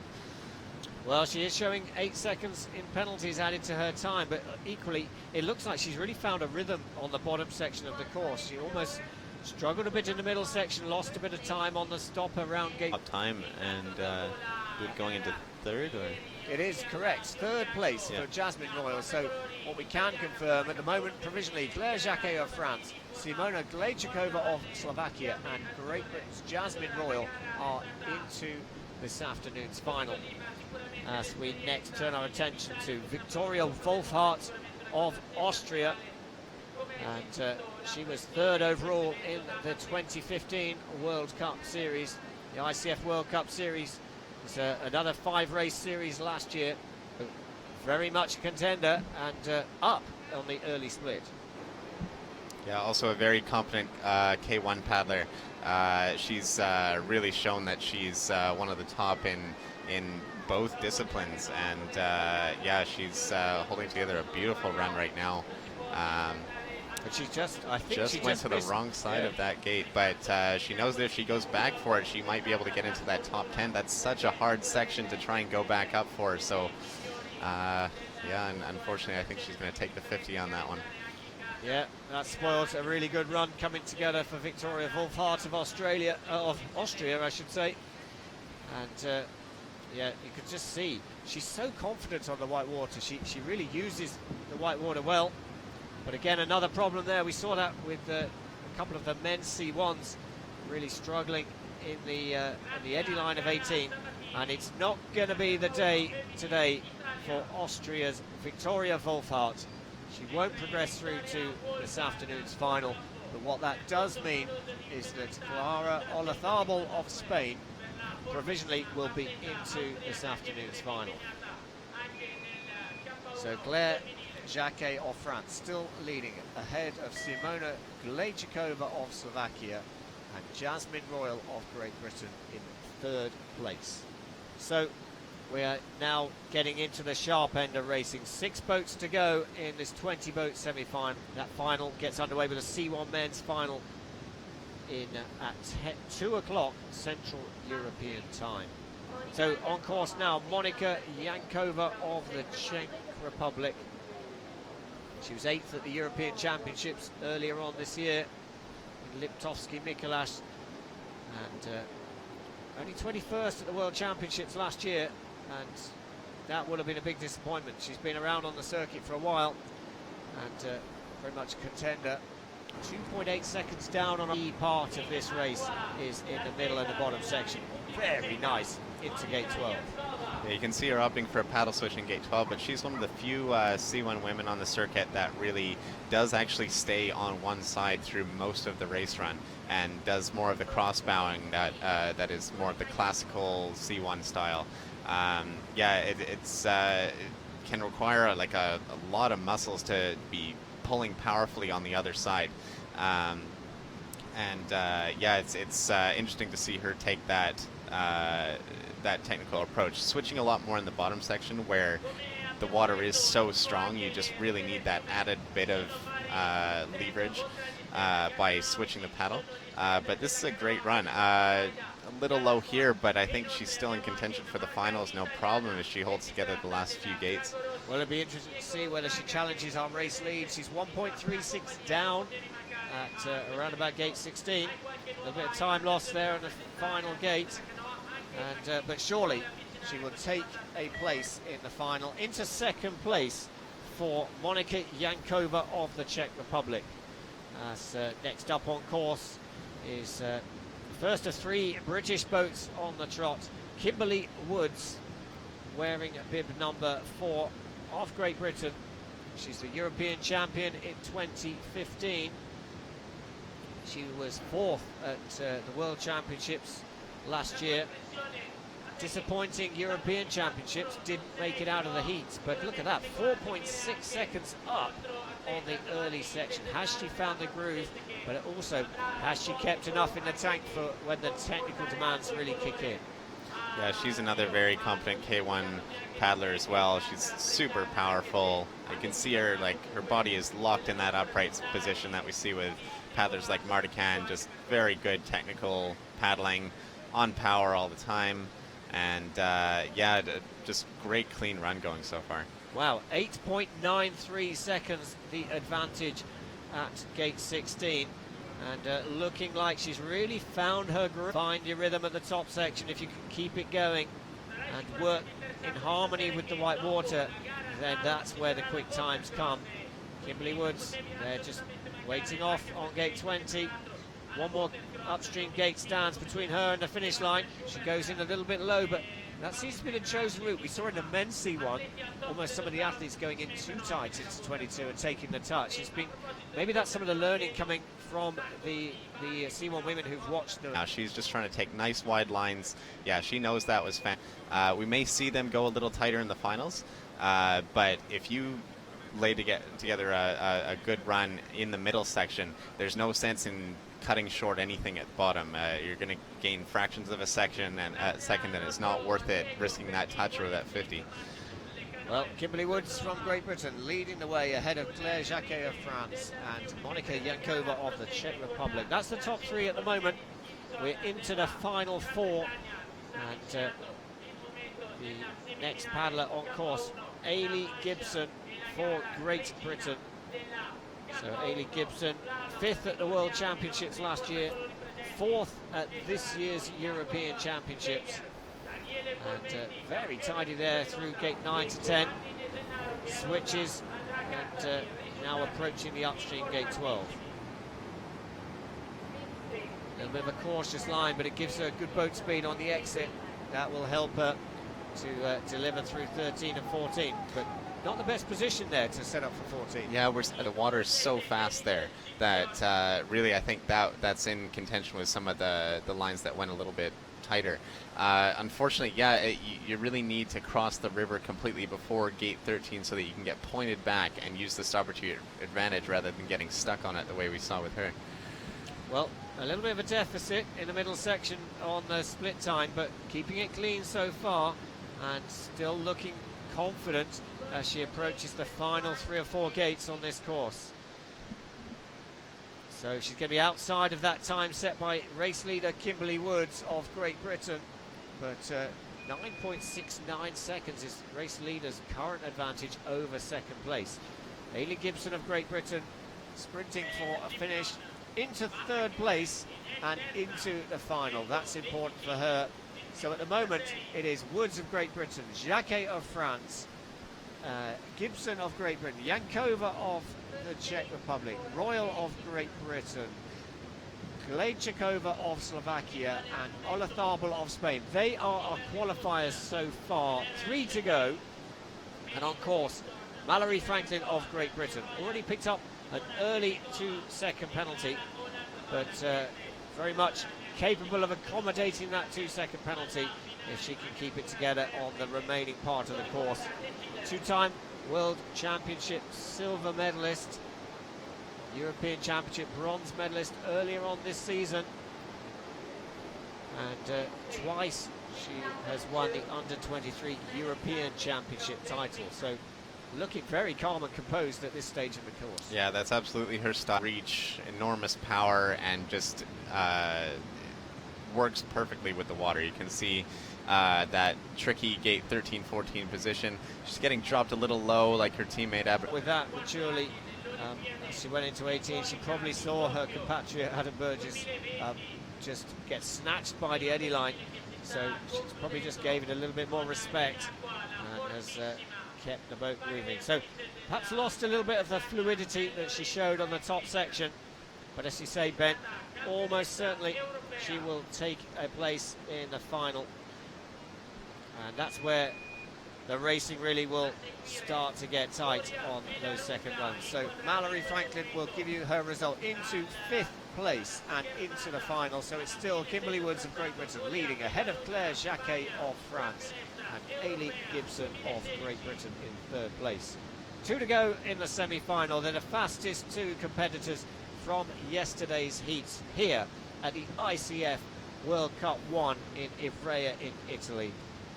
And on course, Nuria Villarubla of Spain, the European champion of 2016, the bronze medalist of last year's World Championships, and 4th overall in the World Cup Series last year. She's looking really strong on the top section. A 2-second penalty, but looking like she's got the rhythm. Yeah, right in the middle of the gates, very well composed. This is great coming into the super fast section. Has a great cross across the river, and unfortunate touch and mistake in this tricky 13-14 combination. Unfortunately, it's showing as a 50. It looks like if you do go through a gate with your head underwater, they will call it as a 50-second penalty, but I'm sure the French team will be, or sorry, the Spanish team will be going to the inquiry desk to really do the last-minute video analysis and see if her head was above or below the water and which side of the gate her head was on.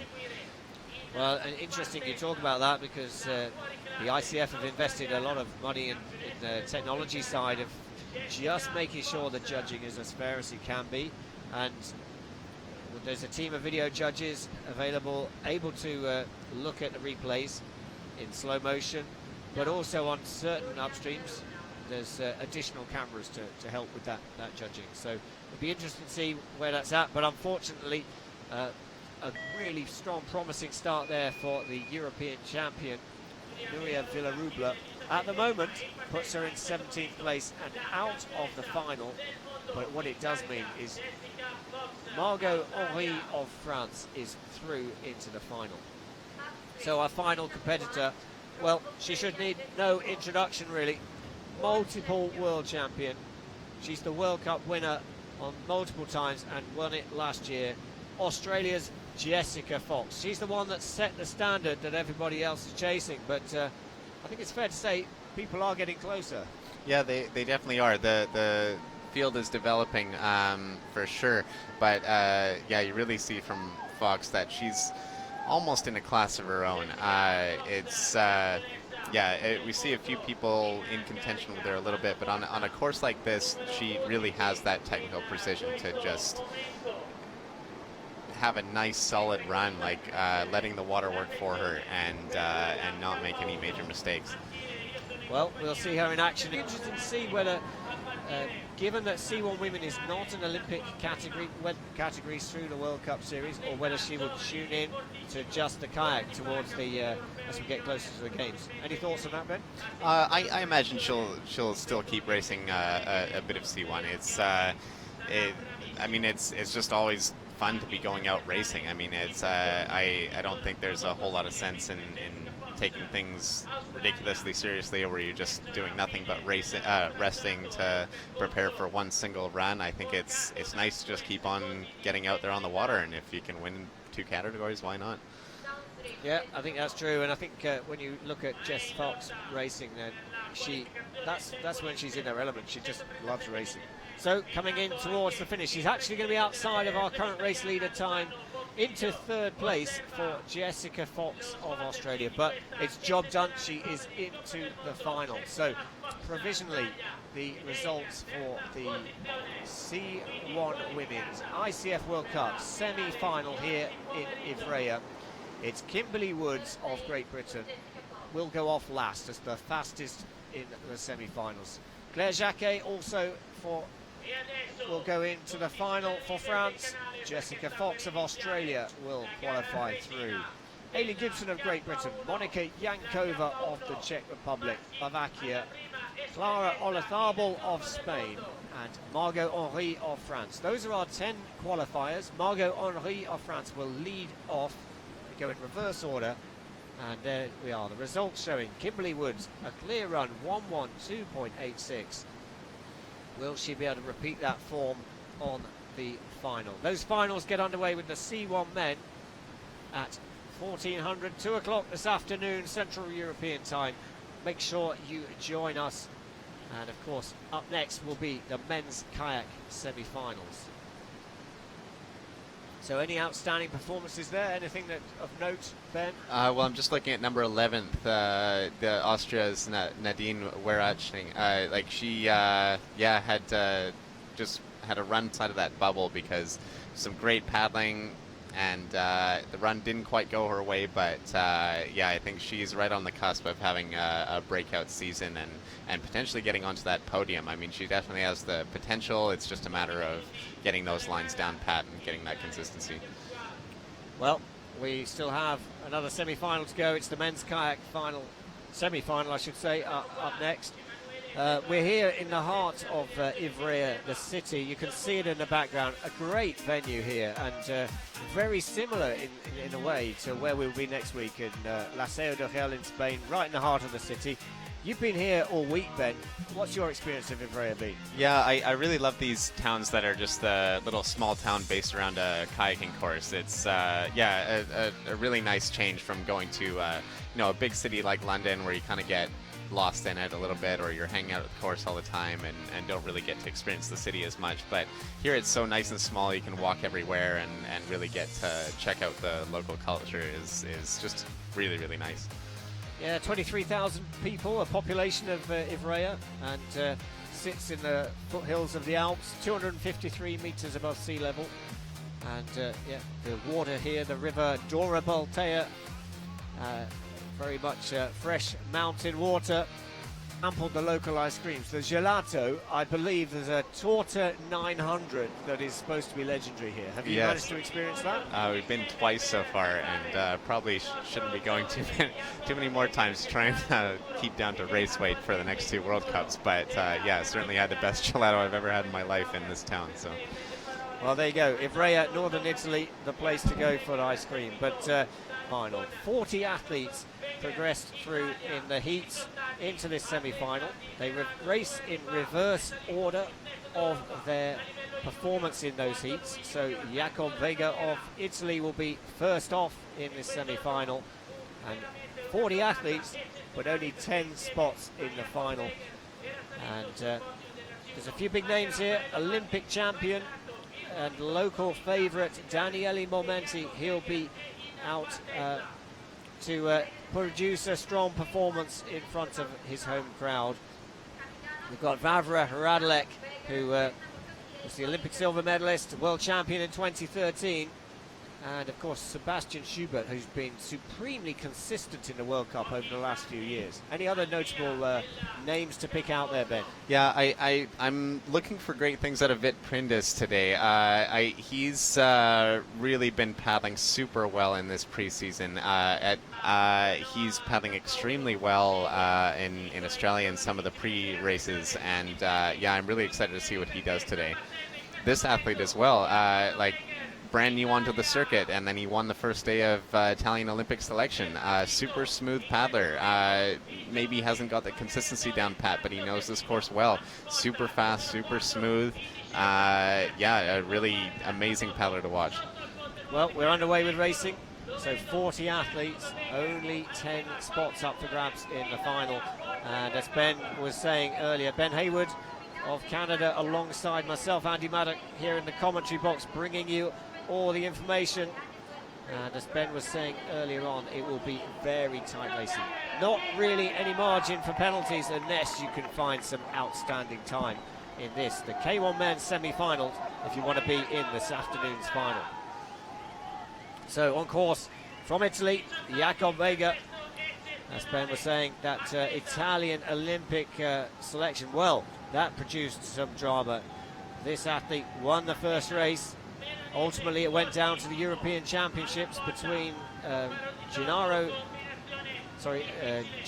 Di Gennaro and Daniele Momenti, and it was Giovanni Di Gennaro that came out as the Olympic nomination. So the Olympic champion will not be going to Rio, and in fact in all 4 categories we will be crowning new Olympic champion. Well composed, beautiful run he put down, a little too tight into the last stop. I think he's this is his first year on the World Cup circuit, and I think he just went a little too tight. I mean, I think he can be mostly proud of that, like a couple more centimeters on the way into 22, and I think that might have done it for him. Be interesting to see how that run time stacks up with our top 10. Yes, interesting. So here we see it, a 50-second penalty awarded on gate 22. Well, we were talking about this just a few minutes ago. We were saying how the C1 women were generally going lower and the C1 men had been very tight, and there we see it, the wrong side maybe. Top performance in 2015 was 20th place. He was 22nd at the World Championships last year, but we know he's capable of speed. It's just about delivering it when it matters. Yeah, I believe he made 1 or 2 World Cup finals last year. He's super fast. He's been trailing Peter Kauser a little bit in Slovenia. Maybe not quite competing for that absolute top Slovenian boat, but he's definitely in contention for World Cup podiums. And yeah, he's been paddling very well all week in training here. Keep engaging with us, hashtag ICF Slalom. You can get involved on social media and follow us at Planet Canoe. All the live action, not only this weekend at Ivrea, but also you can keep the entire 2016 World Cup season. This is quite a nice run. I think this will definitely be our new race leader and should hold for a little bit. He hasn't made any serious mistakes, no touches on the clock. But then again, this field is going to be incredibly tight. Every little second is going to matter. Yeah, it's interesting. We saw a 92-second time from Mikael Jane in the C1 men. What do you reckon? How far below 90 seconds do you think this men's kayak time will go? I think it will go just below 90 seconds. I think this course is slightly longer than the qualifiers where we saw an 87 time. But then again, everyone in the qualifiers is really just trying to set something down solid where they can just make it through that top 30 on the first run. So we didn't really see anything super risky or super special from these guys. So I wouldn't be anything unreasonable to expect it to go down to an 87 with a perfect run. Also, the C1s can lay down pretty fast times compared to the men's kayak because this is such a fast river. On other courses where you have to work a little bit harder, that second blade really is a huge benefit to you. But in C1 you have better leverage, you're sitting up a bit higher, the blade is bigger. If you're technically precise, C1s can definitely be in contention with the men's kayak. Well, at the moment we have our next competitor, which is Callum Gilbert of New Zealand.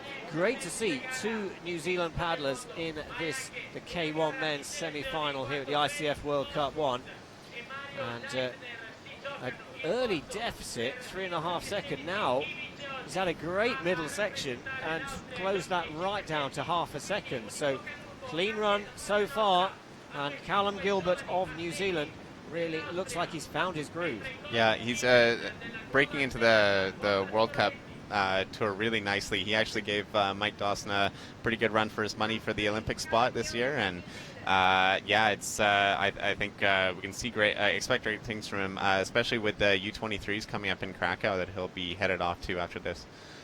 Yeah, so that's the ICF Under 23 World Championships, Krakow in the middle of July, and he knows it. He's put in a good performance, 93.11, a clean run. Callum Gilbert into second place. So Guts Petelin of Slovenia, our early leader, ahead of Callum Gilbert of New Zealand. But next up, Lubos Hilgert of the Czech Republic, part of a group of intensely talented men's kayaks. Such is the extent that it's very hard to make it in the team.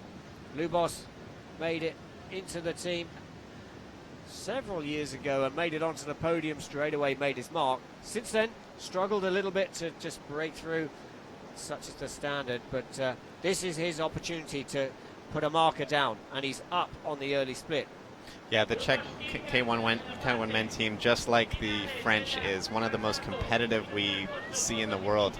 The Czech Olympic selection was just nail-biting to watch. I mean, they're trading off with race wins. It all came down to Europeans. Really impressive paddling across the board from these guys.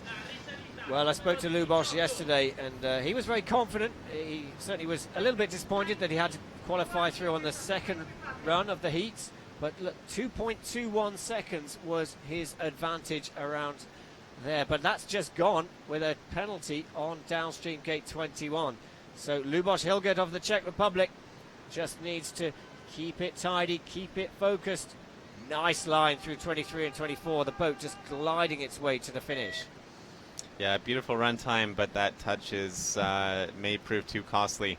I think it's you'd have to have a pretty spectacular run to be able. Lubos Hilgert of Janos Petelin of Slovenia, our early race leader here at the ICF Canoe Slalom World Cup. It's race 1 of the 5-race series in 2016. And our next competitor on course from Australia, it is Jackson Merritt, 29th at the World Championships. And this is where the course is fairly open at the top section, the water fairly placid, and it tightens up as you get down into the middle section. Yeah, he was responsible for one of the most nail-biting Olympic selections we had as well, in addition to the Czechs. Watching Australian Olympic selections down in Penrith was just ridiculous of how close he was to Lucien Delfour, who ultimately took it. They were just neck and neck the entire 2 races. Yeah, it really could have gone either way, and so yeah, it's impressive to see how much he is arguably one of the best paddlers on the circuit right now. Yes, Lucien, of course, was in the top 3 overall at the World Cup Series in 2015, and I would describe some of the Olympic selection series as brutal. I mean, great as a spectator, great for the sport, but it's almost, you feel for the athletes involved. So Absolutely. much at stake, and I know you were saying, well, let's just say Jackson Merritt, look at that, a good run. A 2-second penalty, though, into second place.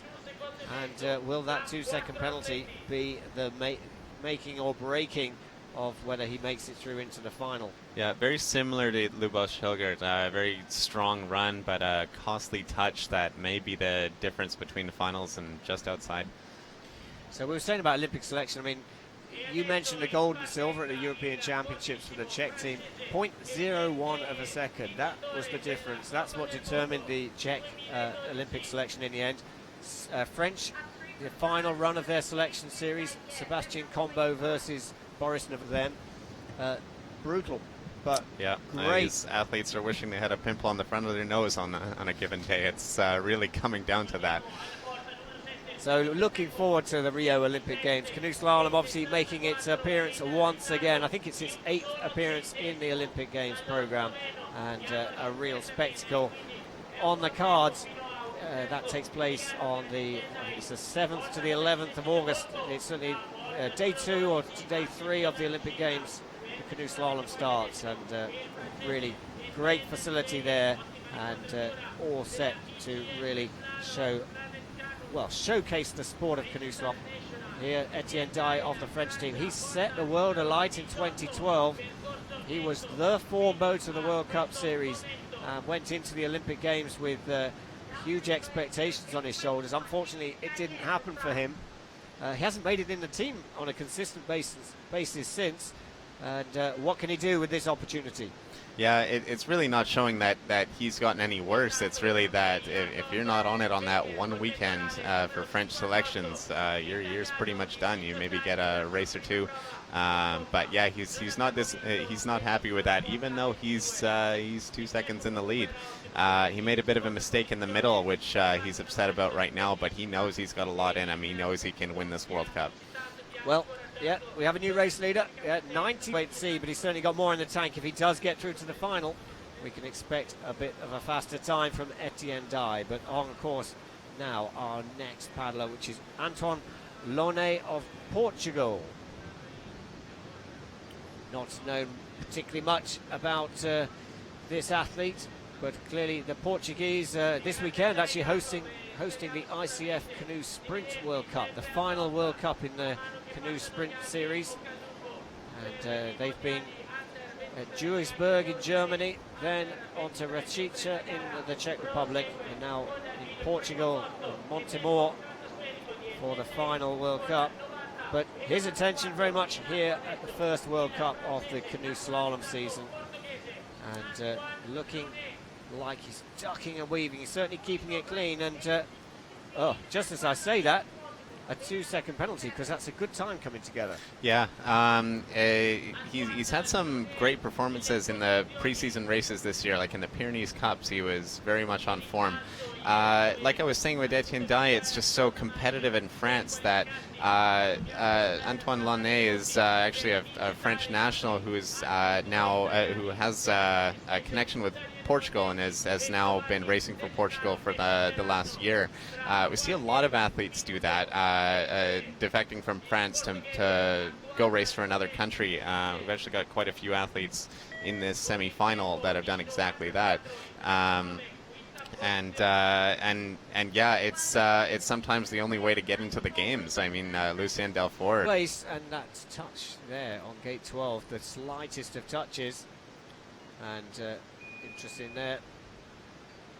Maybe the replay, half seconds separate the top 5 already in this, the semi-final of the K1 men here at the ICF World Cup 1 in Ivrea in northern Italy. The top 3 at the moment: Etienne Dye of France leading the way, Janos Petelin of Slovenia in second, Jackson Merritt of Australia in third, and our next competitor in this men's kayak semi-final is Simon Bruce of Slovenia.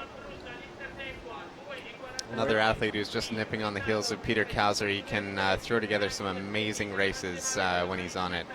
Unfortunate touch at the top, but let's see what he can do at the bottom. I've seen him pull up some amazing runs on his home course in Towson. And yeah, this is big pushy water. He feels right at home here.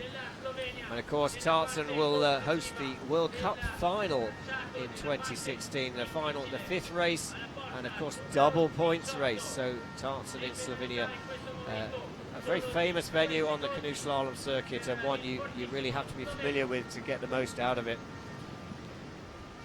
So still only the 2-second penalty picked up earlier on, but as I say that, another one showing on gate 20, and surely for Simon Bruce of Slovenia, this will not enable him to progress through into this afternoon's final. And Bruce, and disappointment, you can see it on his face as he sort of reflects on what could have been. So gate 3 has caused a few problems over all 3 categories we've seen racing so far this weekend. And it's actually a relatively straightforward gate, but there's time to be had if you take the risk. It is a little deceiving because the water doesn't look too big there. It looks like it's a relatively easy approach, but the water right under the surface is doing some really weird stuff. And you need to make sure your stern is off the wall and able to turn freely, but it's sitting right on a swirly whirlpool that is sometimes under the inside pole, sometimes not. The exit is really boily. It's a bit of a roll of the dice there, so you got to make sure that you have enough room to deal with what the water throws at you. Well, next up, and we have a virtual leader here. Half a second up for the early part for Felix Oschmalz of Austria, coming into the upstream gate 12. Well, very tidy through there. Couldn't get more precise than that. And really, Felix Oschmalz of Austria Remember, this is their Olympic team selection, and Yep. are we seeing an Olympic team selection performance here? You absolutely are. He is giving it everything he has because he knows this is the difference between a ticket to Rio and sitting on the sidelines. It's amazing. We saw a lot of that at the European Championships with various nations selecting wow. the team, but they're That is unfortunate. Oh, on the wrong side such of the a margins. beautiful run, and it is all going away. Oh, jeez. Really feel for that athlete there because that was such a brilliant run up until there. Such a tough way to lose it because there is no way he's making that final now, and his teammate Mario Leitner has shown that he is definitely in contention to make that final, and really all he has to do now is not take a 50. Well, disappointment there. It would have been great to see two Austrians in the final racing it out for their Olympic place, but it's not to be. 9th place at the moment, but I don't think that will stand the test of time. So Etienne Dye still leading the way in the early stages of this, the men's kayak semi-final here at the ICF World Cup 1 in Ivrea in Italy. Another penalty on gate 3 showing for our next competitor on course. It's Martin Srebotnik of Slovenia. So the Slovenians have great reputation in the men's kayak. Peter Kauser is going to the games. He's their Olympic nomination, and Peter Kauser, after a serious career-threatening injury in 2014, came back. He won the ICF World Cup Series last year, and he was 4th at the European Championships just a month ago. And it'll be interesting to see Peter Kauser, who almost certainly was the favourite for the Beijing Olympics, and so far the Olympics has eluded him. Yeah, there's been some pretty unlucky stuff that's happened with Peter Kauser regarding the Olympics, so it's be interesting to see what he throws down in Rio. Yeah, it's just amazing to see him come back from injury like that. It's almost like he came back faster than he was when he got injured, which is hard to believe because he's a double world champion. But with the world title, he's very yeah, it'll be really interesting to see if he gets that much eluded Olympic medal. Well, Martin Srebotnik of Slovenia into 6th place, so the top 3 unchanged. Still Dye of France ahead of Pedalin of Slovenia and Merritt of Australia. That's the top 3, but we still have 30 boats to go in this, the men's K1 semi-final, and only 10 spots up for grabs in this afternoon's final. Finals will be at Planet Canoe. Will be live at 1400 Central European time this afternoon. Starts with the C1 Men, then the C1 Women, and then this category, the men's K1 final. So join us then. But of course now, Kieran Lee Edwards of Great Britain qualified through on the final place of the first runs in the heats, and now has the opportunity to demonstrate his capabilities and whether he can take on a place in the World Cup final. Tidy through 9, 10, pivots the boat round, now into the business end of the course.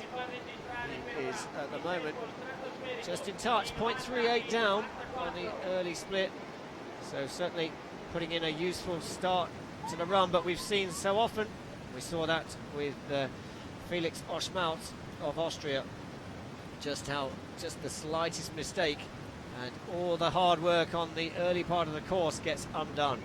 But Lee Edwards looking good at the moment. Yeah, it's great to see this young athlete break onto the circuit. I don't know when the last time there was a Welsh guy on the Great British team. I mean, we see lots of Scottish athletes, guys from England, but yeah, he is, as far as I know, the only Welsh guy on the national team right now racing at the World Cup. And well, I'm sure Richard Lee, Jeff Forster will be watching back home as his coaches really on a daily basis. And Kieran Lee Edwards, 9th place, a respectable run there, but a 2-second penalty picked up late on that run. Here we see just the slightest brush and a buoyancy. Doesn't matter how hard you hit the pole, 2 seconds is 2 seconds. So next up, the first German competitor in this, the ICF Men's Kayak semi-final. It's World Cup 1 And on course, it is Tim Maxena of Germany. Beautiful gate 3. I think that's the best we've seen so far. He really hit that sweet spot of like the little whirlpool. Yeah, he gained a huge amount of time right there. Let's see if he can keep that that lead and stay in touch with Etienne Dye. Well, 1.6 seconds up on the early split. Well, that's quite a big margin at gate 9. It's just a case of can he keep hold of that advantage, and importantly, has he used up too much at the top of the course? There it all goes on a bow connection with the wall. That will have killed his lead, but he's still neck and neck with Etienne Dye. Well, he's got that distinctive German style. Very powerful, very fast stroke rate, and he's held on to the advantage, 0.84 the advantage. It's been cut, but it hasn't been completely severed. And 18, beautiful. He takes that on and he delivers it. That was very risky, but paid off for him hugely. He's should have a good lead. Oh, and there it goes with the touch, but he knows if he keeps this together, that will get him into the final. Well, Tim Maxena of Germany, a regular on the around and about on the German team, and has taken a few World Cups here and there. And will he take this opportunity to make his mark into second place? Fastest time of the day so far. But 2-second penalty, he knows it. And Etienne Dye still holding on to the race lead for France. And there we see it. That's the penalty that may well prove costly. Tim Maxena of Germany will have to sit at the finish line of the course, waiting to see whether he's done enough to make it through to the final. But another German on course now. It is Paul Buckelmann, another very capable paddler. 28th at the European Championships. He'll have been disappointed with that, and a penalty early on in the course on the downstream gate 2. Yeah, I didn't see that at the judges. Or Buckelmann's another one of these fantastic paddlers that's sometimes just on the edge of making the German team, but when he's on it, he can win a World Cup. He's proved that before in Augsburg, and yeah, it'll be interesting to see what he does here. He's a little bit on the deficit because of that touch, but this is otherwise a fantastic run. Well, another penalty there. Just looks like the way he was attacking that section, he thought he was clear of the pole, but a big contact there. 4 seconds of penalties, and it would take an extraordinary run to get through into the final with 4 seconds in penalties. Looks like this run time will be in touch, but it's not going to be good enough with those 4 seconds, 6 seconds now of penalties. It's not going to be for Paul Buckelmann of Germany today, here at the first World Cup of the 2016 season. And paddling out his run. It's going to be a quick time, but it won't be good enough for this afternoon's final. Paul Buckelmann of Germany into 9th place, and it's still Etienne Dye of France leading the way, 4th, and then Tim Maxena of Germany in 2nd place. Janos Petelin, our early race leader, still hanging on to 3rd place for Slovenia. And here we see the penalties for Paul Buckelmann. That will make the difference. And next up is the second of our New Zealand paddlers in this men's kayak semi-final. It is Finn Butcher of New Zealand. Great to see, as I was saying earlier, 2 Kiwi paddlers in the semi-final. Very slick through gate 3, and an opportunity to get into final. Michael Dawson, big surprise, a casualty in the heats, didn't progress through in those heats. Michael Dawson, of course, selected to represent New Zealand at the Rio Games. 0.77 the advantage. Finn Butcher of New Zealand on the charge. Fantastic breakout at the start of this run. I mean, he's one of only 2 paddlers that's got that sweet spot in gate 3, where you just whip around the inside pole, and it's really played to his advantage. He's losing it now in the hard section from 13 to 14, but an unfortunate touch there, but he's made some huge gains in the off season. I think he's really in contention for some great performance at the U23s that he'll be headed to with Callum Gilbert. Yeah, I was paddling with these guys in New Zealand in the off season, and it's really impressive to see what they're doing. Well, certainly he'll be pleased with the performance he's put on the top section. It's now he needs to really refocus on the bottom section. Another penalty on gate 20, and the early advantage on the top section now has turned into a deficit. Etienne Dye will hold on to his lead for France, but Finn Butcher now finishing his run and building, as you say, his World Cup season, ready for those under 23 World Championships. They take place in Krakow in Poland, the ICF under 23 and Junior World Championships on that course in the middle of July. Here we see that outstanding gate 3. I wonder whether the judge is just looking to see whether he just clipped that with I his was cheek. wondering that when he came down. I think he just got away from it. It could have been water splashing that pole just a little bit, but he took that just razor close. He's probably good he shaved this morning. Well, next up, Pedro da Silva, or Pepe as they call him, for Brazil. And this is Olympic selection for the Brazilian team. So will we see something special as well? Well, we'll certainly see him giving it his all. I was talking to him yesterday, and he's pretty much in pole position to be the Brazilian representative at the Games.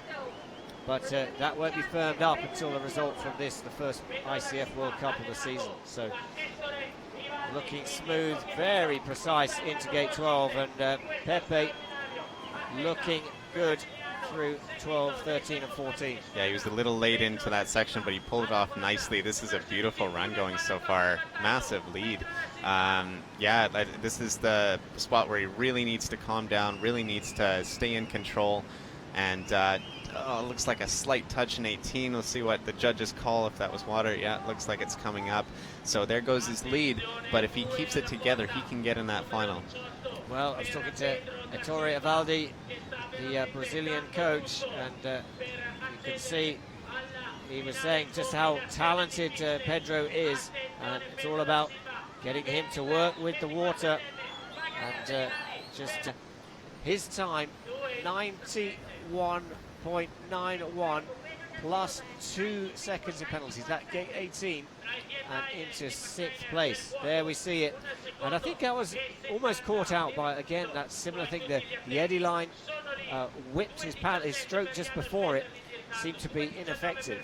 And all of a sudden, his top blade took the touch. But Da Silva of Brazil, a good performance. You're in the gate, and that's very tricky to pull off, especially with the gate combination beforehand.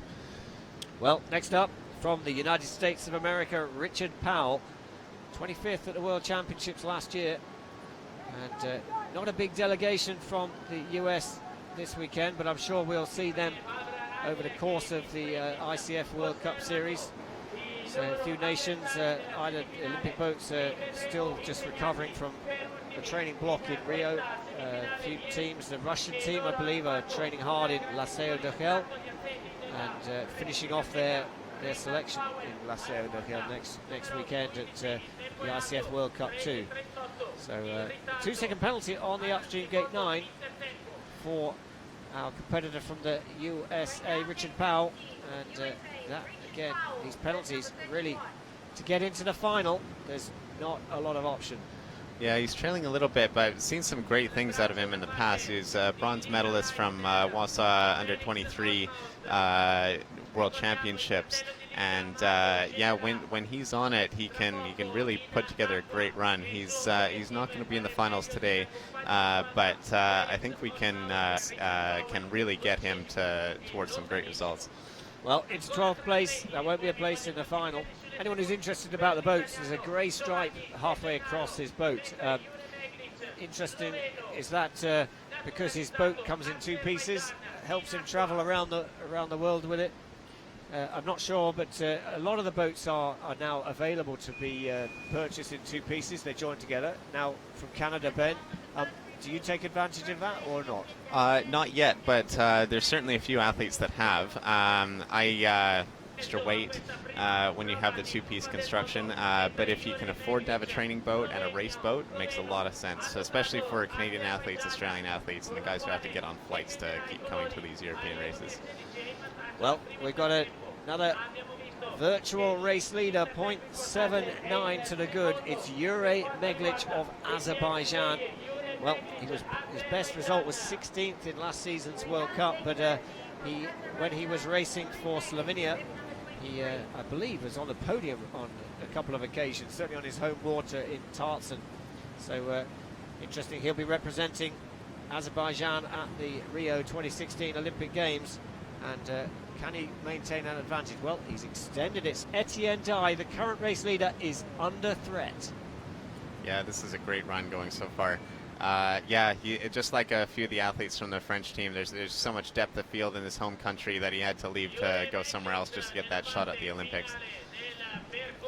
So here he comes. Well, he's keeping it clean. Great line, launches through gate 23 and 24. And are we looking at a new race leader? We are indeed. 90.22. Ivrea Meglic of Azerbaijan, China of Germany in third place. And we are approaching the halfway point in this, the ICF World Cup 1 Men's Kayak Semi-Finals. Great slow-mo there of the work. Ivrea Meglic, very light power to weight ratio, really critical in the sport of canoe slalom. If you're big, you've got to be strong. If you're light, then you've got to be agile. Yeah, that's absolutely it. It's because it's a water sport, you sit lower in the water if you're a heavier paddler. But what's cool is there's no real ideal body type. I mean, you got Alexander Grimm, who's just this ginormous paddler, but hugely powerful. And then you had a legend of the sport, Campbell Walsh, who's... Of course, now the next of our competitors, it is Gil. And a 2-second penalty showing on gate 12 and a deficit of 3 seconds. So not a disaster, but probably at the moment out of contention for a place in the top 10. So I'm certainly myself, I don't know much about this Swiss competitor. The Swiss team have always got a dedicated support group and put in a huge amount of work. Yeah, I haven't seen this athlete on the World Cup circuit before. We had legend of the sport, Michael Kurt, retire recently, which has opened up some places for some more athletes. So it's great to see this guy emerging onto the scene and see what he can do with the rest of the World Cups. Well, there we go, 15th place for Galindo Cirello of Switzerland, and at 2 seconds there we just see the bows of the boat got away and took that touch. So up next is Isaac Åström of Sweden. Yeah, very fast paddler. He's delivered some fantastic runs last year, and yeah, he's got some great coaching support. He's been traveling all over the place in the off season, and he's really come a long way. He's definitely showing that he is in contention for that top 10. Well, he got off the World Cup series for last year off to a great start. He was 8th in the first World Cup, got through into the first ICF World Cup final of the year in 2015. Can he do that again this time? Well, precision there, and the confidence he's showing, but he's quite late into 13. Yeah. Can he rescue it to 14? Unfortunately, when your boat is pointed to the left there, falling after gate 13, it's very, very hard to get through that stopper. You needed a bit more room above gate 13 to pull that off, and looks like the run is falling apart a little bit. Well, importantly though, he is still clean, but yes, you're right, Ben. 4 seconds now. He is trailing our race leader, Ivrea Meglic of Azerbaijan. And interesting to see, yeah, a penalty confirmed on gate 19. And it is Isaac Åström, unlikely now to repeat his performance from the first ICF World Cup of 2015, where he made the final. The final is looking elusive today. But of course, we've got 5 races through this ICF World Cup series. And race 2 and 3 back-to-back next week and the week after. Into 16th place for Isaac Åström of Sweden. So Ben Hayward alongside myself, Andy Maddock, here in the commentary box, and got 3 World Cups in a block over the course of the next few weeks. And how important is it to just make sure you keep yourself fresh as you go through that block of races? Yeah, it's definitely interesting to plan the days off, like with how close you do that to a race, because it's always nice to race coming off of like a good workout the day before. So yeah, it's everyone kind of has a different race plan going into these things, but it's also nice that the locations aren't too spread out. And in some previous years, you've got to be hopping on flights or doing massive cross-Europe drives, and it's nice that these World Cups are at least geologically a bit closer, geographically a bit closer together. Well, but yeah, you can hear the announcer in the background going a little nuts for the hometown favorite. This is our the Rio Olympic boat from Italy, and he knows this course just as well as anyone possibly could. Beautiful run so far. 3/10 up. If he holds this bottom section together clean and precise, he's going to be in the finals. well, yes, he didn't make a final in the World Cup last season, which is surprising for a paddler of his standard. He's dominated at under 23 at junior level, and now Giovanni Di Gennaro in gate 22. 2 gates stand between him and a place in the final. And of course, yes, the crowd here going absolutely wild. That's who they've come to see. Well, they've probably come to see him and Daniele Momenti, who is still to go. Into 3rd place for Giovanni Di Gennaro of Italy. And he lost some time on the bottom section of the course. He had it all under control at the halfway point. The final 20 competitors of the men's K1. That really comes down to just a little bit of fighting with the water rather than just getting those nice crisp lines. Like, he's dodging the poles more than he wanted to, and then taking a few more hits with the water rather than skipping over the top of it like I'm sure he would have liked to. Well, if he gets through to the final, he'll have the opportunity to go again and delight his home fans. But next up from Belgium, it is Matteo Dobbi, the 34-year-old 2012 Olympian. And he made an outstanding performance in the World Cup final in 2015. He took a bronze medal in that race in Po, and I think a very popular performance by the sort of community here, a well-earned one. But 0.03 up on the first split. So Matteo Dobbi of Belgium puts in a good top session. Can he hold on to it through this next section? Yeah, very strong paddler. Lives and trains and have guaranteed good coaching, no matter if you're on the national team or not. He's been, getting some great results for Belgium, especially last year. And it's a shame to see he's not going to be representing Belgium in Rio this time around. It by a little bit in the qualification in London, and then not quite making that spot at the European Championships for the final chance at Belgium getting an Olympic berth. But he's it looks like he's just outside the lead there. Maybe good enough for finals. We'll have to see what the rest of the field does, but yeah, very, very good paddling. Well, he looked outstanding. Just looked so agile. It looked so made the boat look so light. It's just been squandered away. But let's watch now the Olympic champion Daniele Momenti on home water here in Ivrea in Italy. The crowd are going to go wild. It's starting to get noisy, animated, and big expectation on this chap to be in this afternoon's final. Clearly recovering from the recent disappointment that he won't be able to go to Rio to defend his London 2012 Olympic title. That honour will go to Giovanni Di Gennaro, but he's up on the early split. Yeah, he's definitely a crowd favourite, not just in Italy, but across the board. He's got that amazing, powerful paddling style where he's not always the most technically pretty paddler to watch, but he just muscles through it every step of the way, and that pays off for him. He's one of the strongest paddlers out there, putting together beautiful runs so far. He's definitely in touch with the lead. Got to paddle with him a bit this weekend, and yeah, he's just always having fun out there, which is just another great thing to look for in an athlete, is that he's not really here to do nothing but win. He's out here to develop the sport, have a good time, and yeah, just have fun with what he's doing. Yeah, it's great. He's here with his wife and his young son, enjoying the attention from the local fans as he comes towards the finish line. He's not going to take the race lead, into 4th place for Daniele Momenti.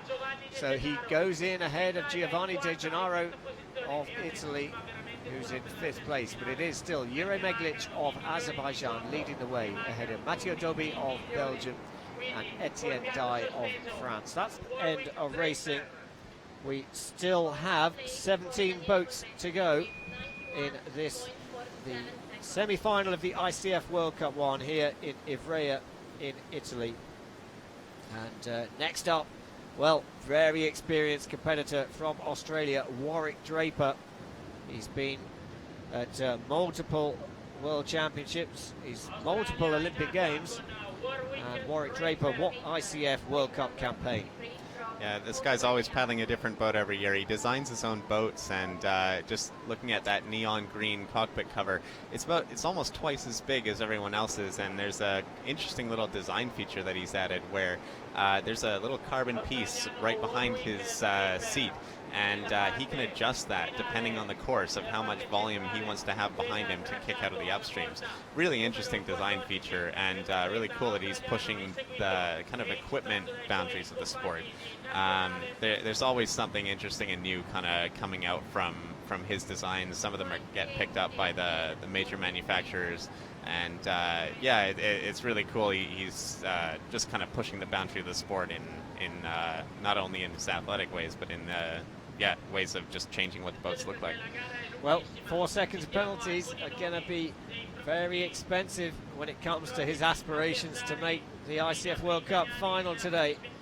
But Warwick Draper putting in a useful run, and it's going to be competitive, but it's going to be outside of the top 10 into 17th place for Warwick Draper.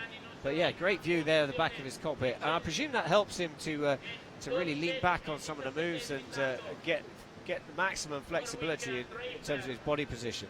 Yeah, I haven't had a chance to paddle a boat that's designed like that yet. I think that he might be paddling the only one. But yeah, it'd be interesting to see how how that kind of moves the boat construction forward. Well, as we go from Warwick Draper of Australia, our next competitor in this, the K1 Men semi-final, it's Martin Albrecht of Slovenia. ICF world ranking of 28.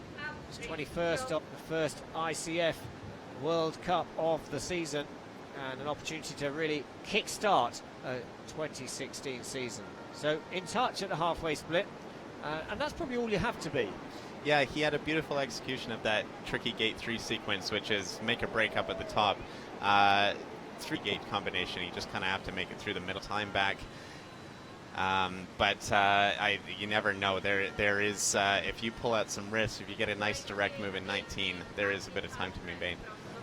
Well, this venue here in Ivrea in northern Italy, the channel has been made artificial, has been engineered over the years, recently changed over the winter, but it effectively has a lot of characteristics of a natural river. Drops 6 meters over its 230 meters of length, and runs at just 10 cubic meters of water per second. Certainly the power of the water very strong considering.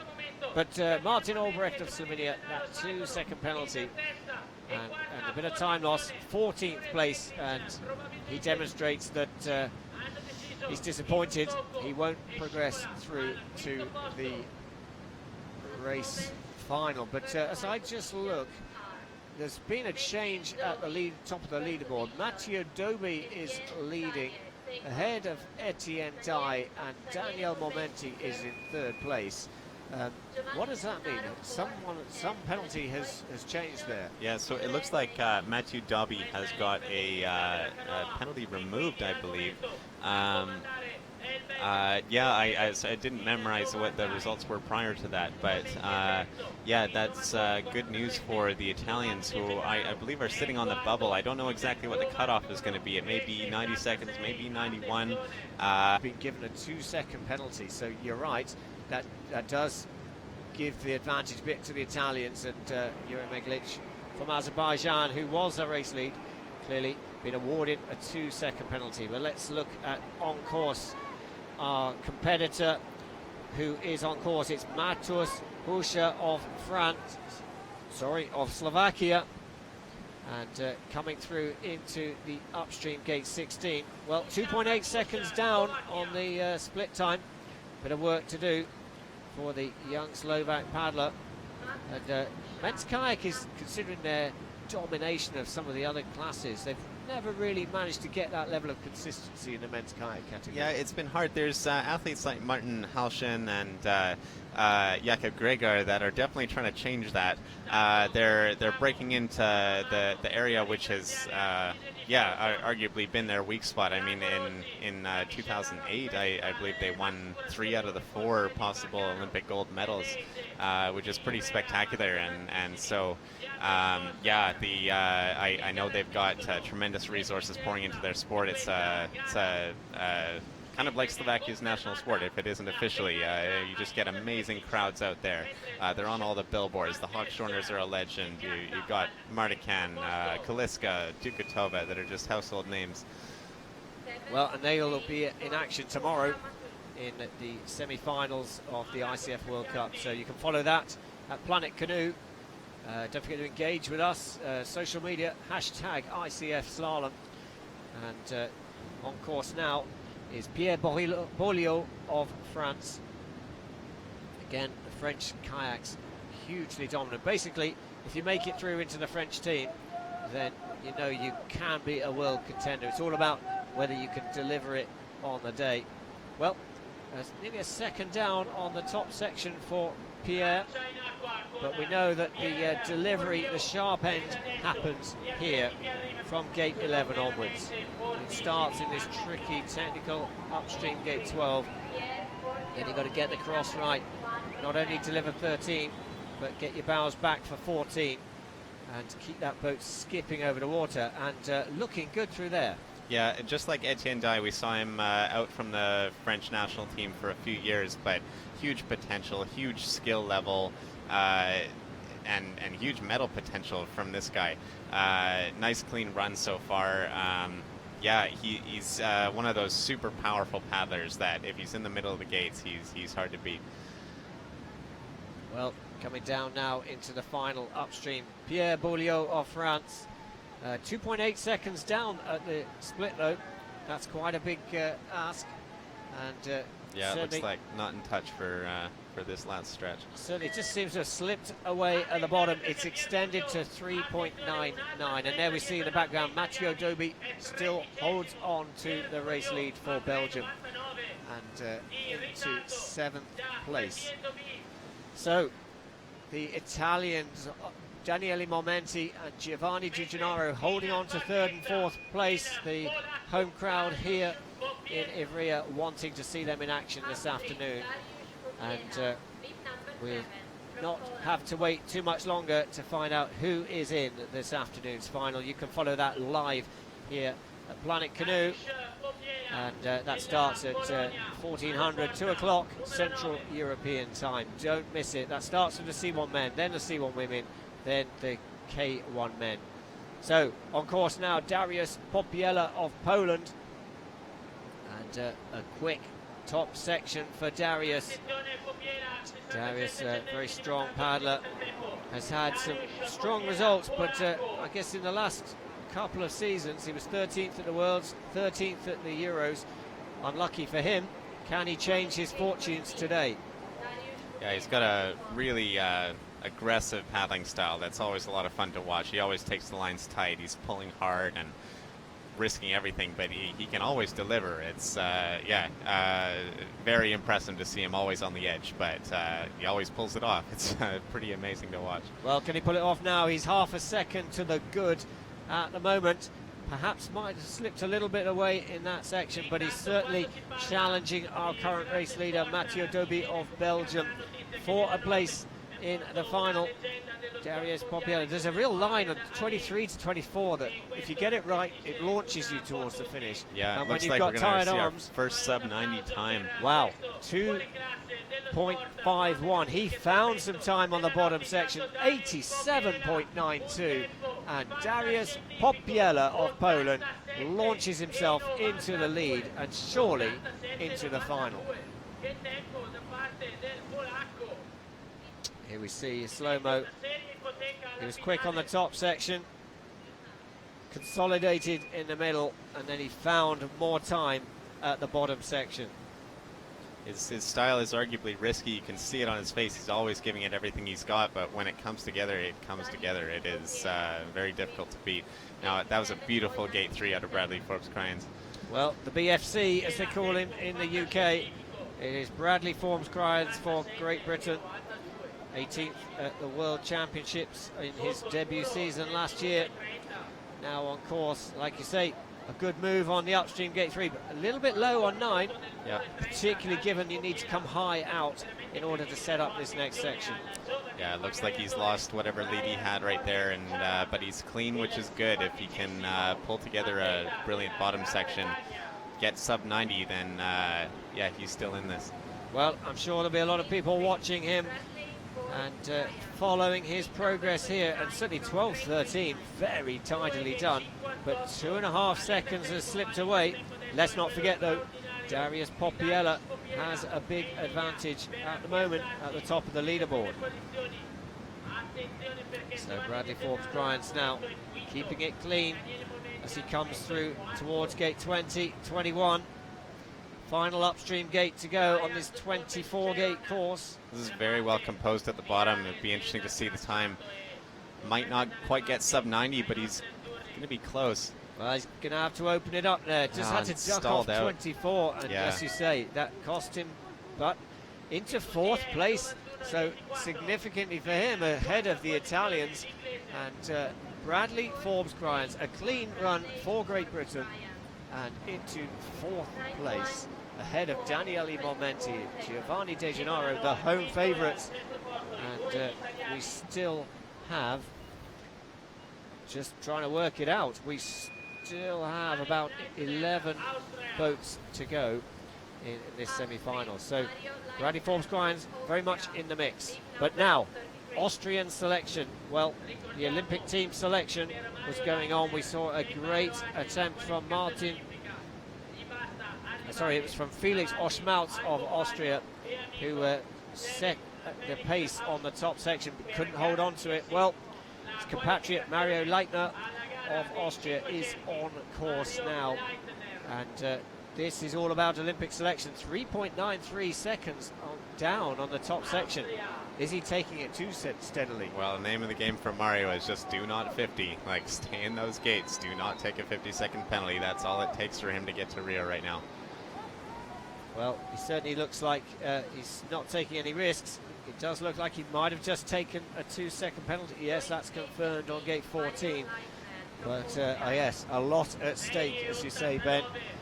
And now approaching gate 18. He has the advantage of knowing what he has to beat in order to take that nomination for the Olympic spot in Rio. Yeah, that's got to be a massive advantage for him, where he knows he doesn't need to win this. This race isn't about medals for him. It's about just taking a 50. Well, we've got a huge day tomorrow.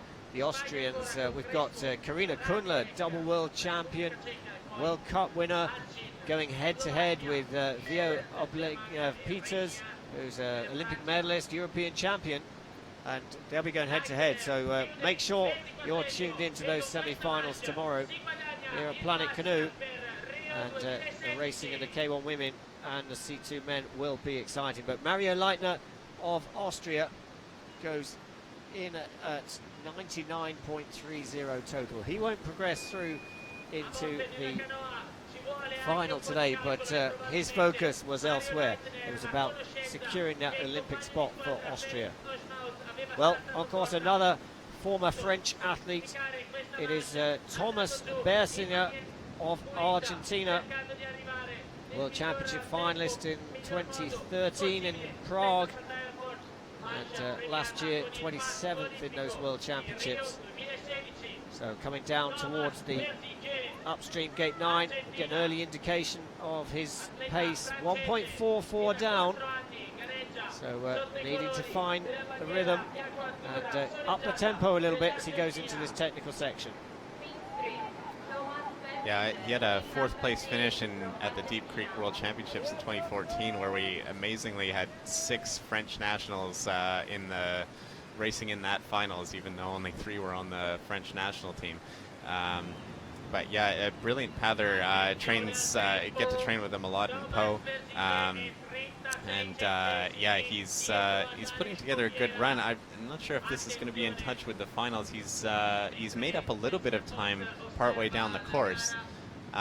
It'll be all about keeping it together through that gate 23-24, where you can just lose so much time by getting shot into the eddy line and just almost stop dead.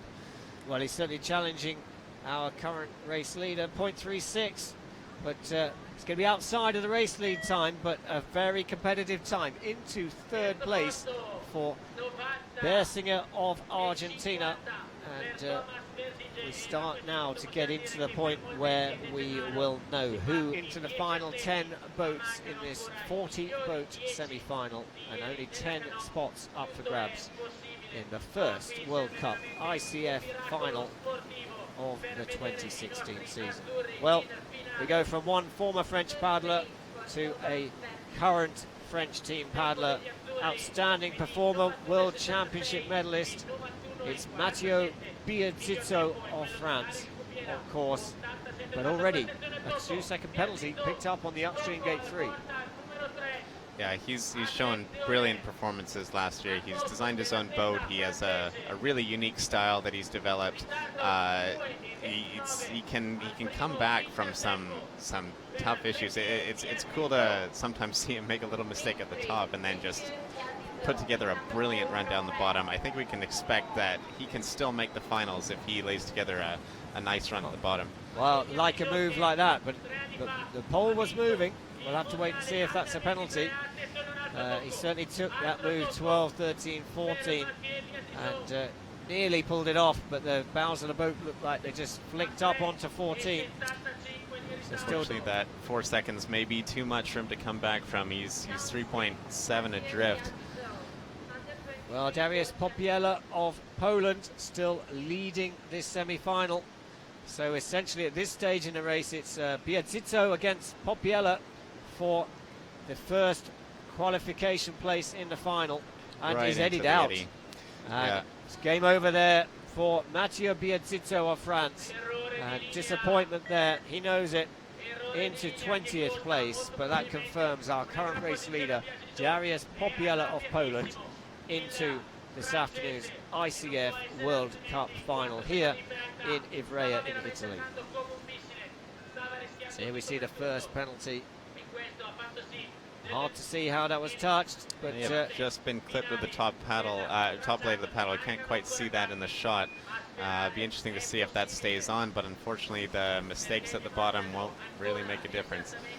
Well, we go from one exciting paddler to another.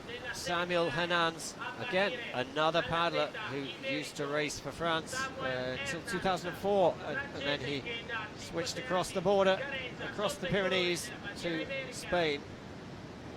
And he'll be racing on home water in Spain next weekend when the ICF World Cup Series moves to La Seu d'Urgell in Spain, the venue of the 92 Olympic Games. You can follow all that action here at Planet Canoe.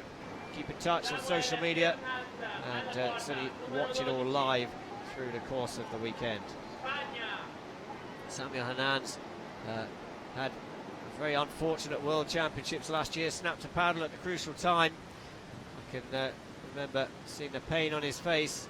Not only was it clearly the World Championships, but Olympic qualification, and that's proved costly for the Spanish team. Yeah, it's pretty surprising to think that Spain is not going to be sending a boat in the K1 men's class, because there was that unfortunate paddle snap at the Olympic qualifications in London at Worlds last year, and then just didn't quite put it together at the second chance at Euros. So he's a bronze medalist in the European Championships in 2014. And into second place. Solid run there from Samuel Hernandez. Great run. So that'll probably qualify. Dariusz Popiela is our first official qualifier with the only sub-80 time we've seen. You can guarantee now pretty much that a sub-80 time will get you into the finals. Or sorry, sub-90 time will get you into the finals. I think we could guarantee that a sub-80 time will definitely get Yes. you into the final there.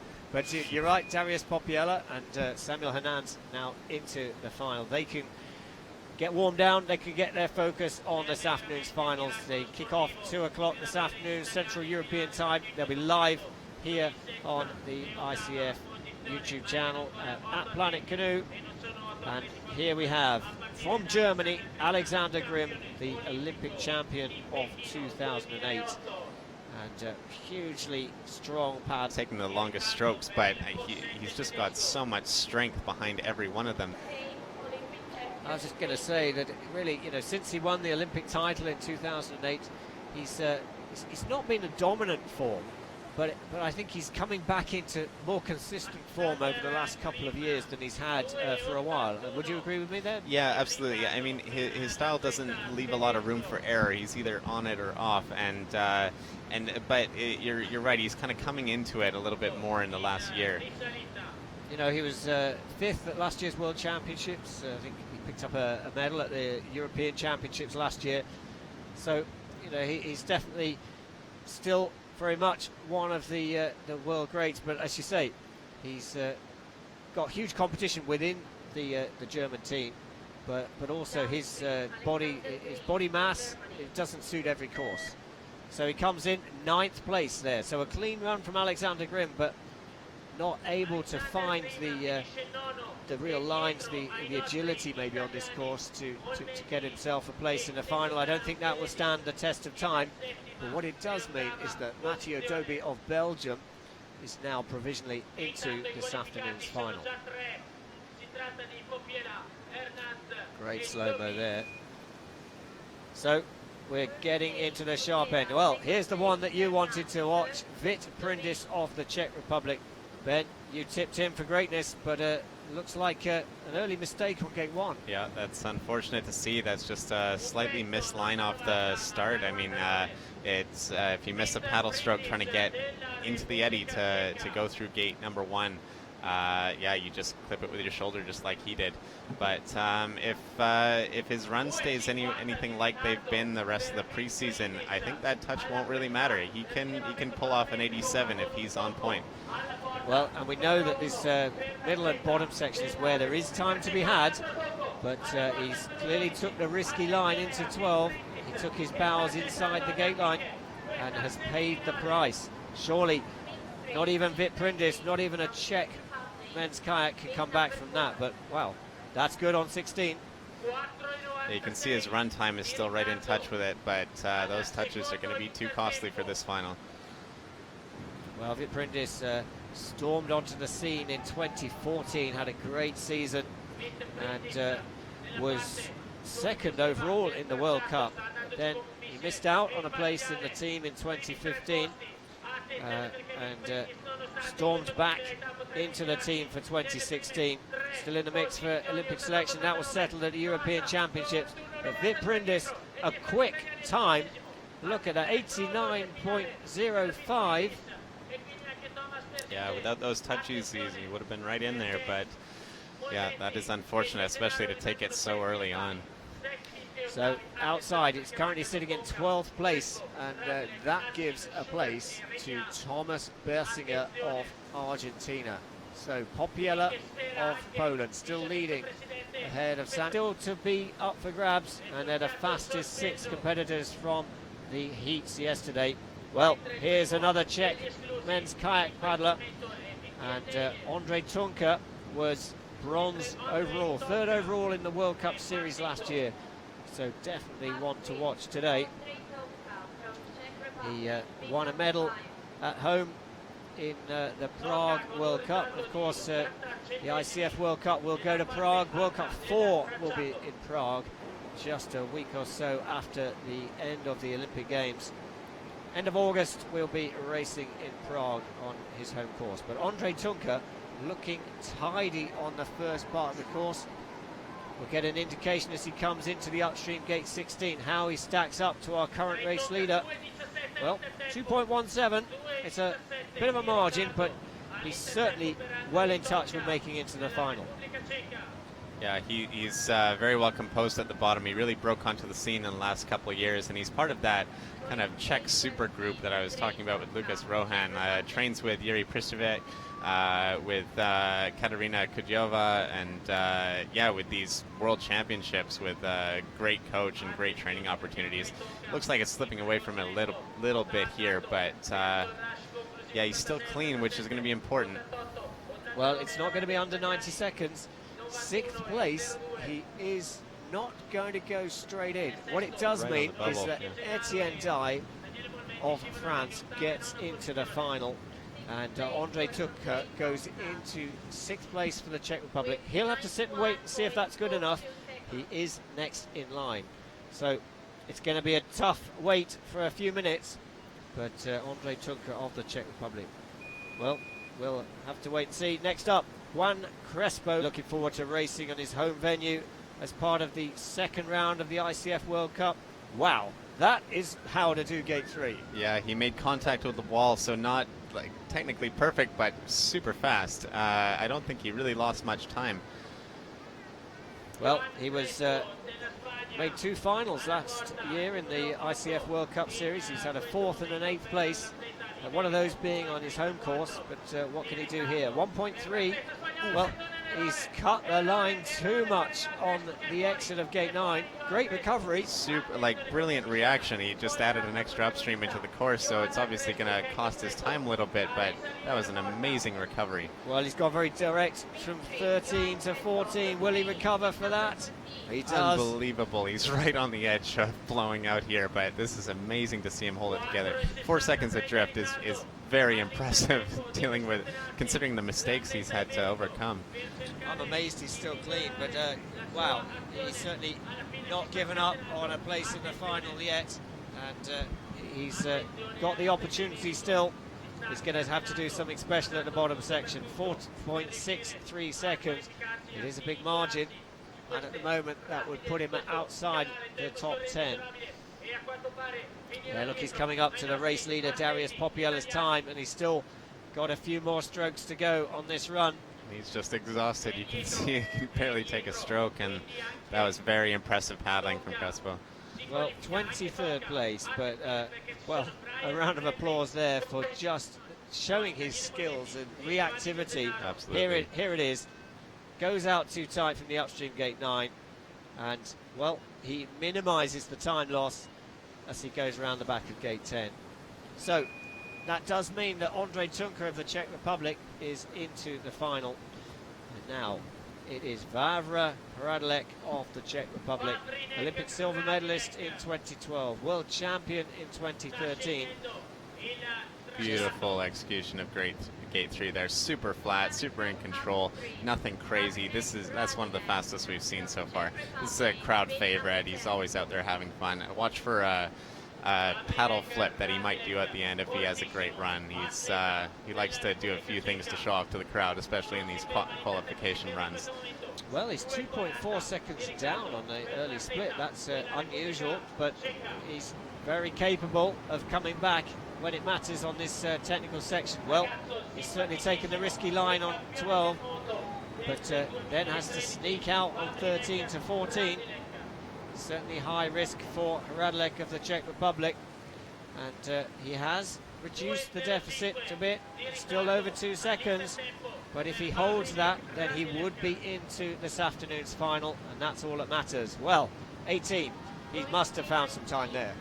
Yeah, he's good on these big water sections, and he's holding it together very nicely. This is he knows he's probably a little bit down on the leader, so we might not see that crowd-pleasing paddle flip, but I think he's still, if he holds it together to these last couple of gates, he's definitely in this finals.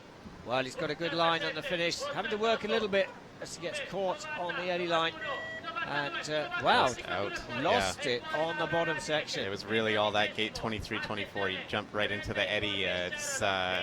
Water swirls around quite a lot there, and he didn't get the best jump, so unfortunately not the best line through to the finish, because that otherwise would have been in there. Well, we weren't expecting that. The world champion of 2013, and clearly a European Championship silver medalist, and he's out. But what that does mean is Bradley Forbes-Cryans of Great Britain is into the final. Things are looking a little better for the hometown favorites, Momenti and De Janeiro. Martin Halshin is one that could take it away from them, though he paddles extremely well. He's really broken onto the scene in the last few years and showing that he's in contention for medals. Well, that's the real battle. We've got 3 to go in the semi-final of the ICF World Cup here in Ivrea. And the Italians have yet to book a place in. They're the next in line. And it'll all be down to the next few minutes to determine whether the home crowd have something to cheer this afternoon. Well, Martin Halshin whips it round on 12 to 13 and looking very smooth as he comes towards gate 16. Wow, in touch. He is one of the first of the athletes really to get close to Darius Popiella's split time. And Martin Halshin of Slovakia is keeping his cool here in the cloudy conditions in Ivrea. You can really see him cutting the lines as close as they will go. He's done a few gates now where he's right on the cusp of that being a 50-second penalty, but you can see it's paying off. That risk is really what's doing it for him right now, and it looks like he... And boom, we have a new race leader. Martin Halshin of Slovakia books his place in this afternoon's final.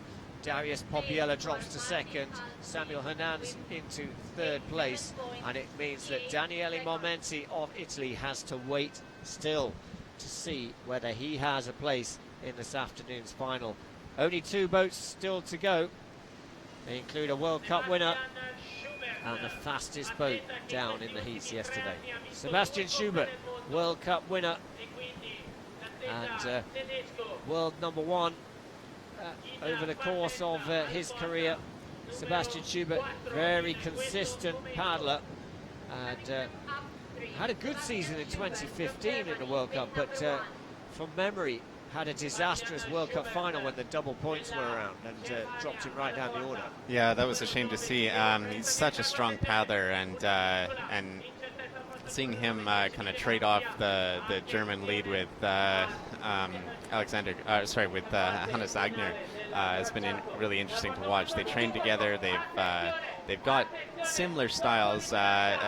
Schubert can be a little more tacky, a little more all over the place, and yeah, you can see that this is not coming together very well in the middle section of the course.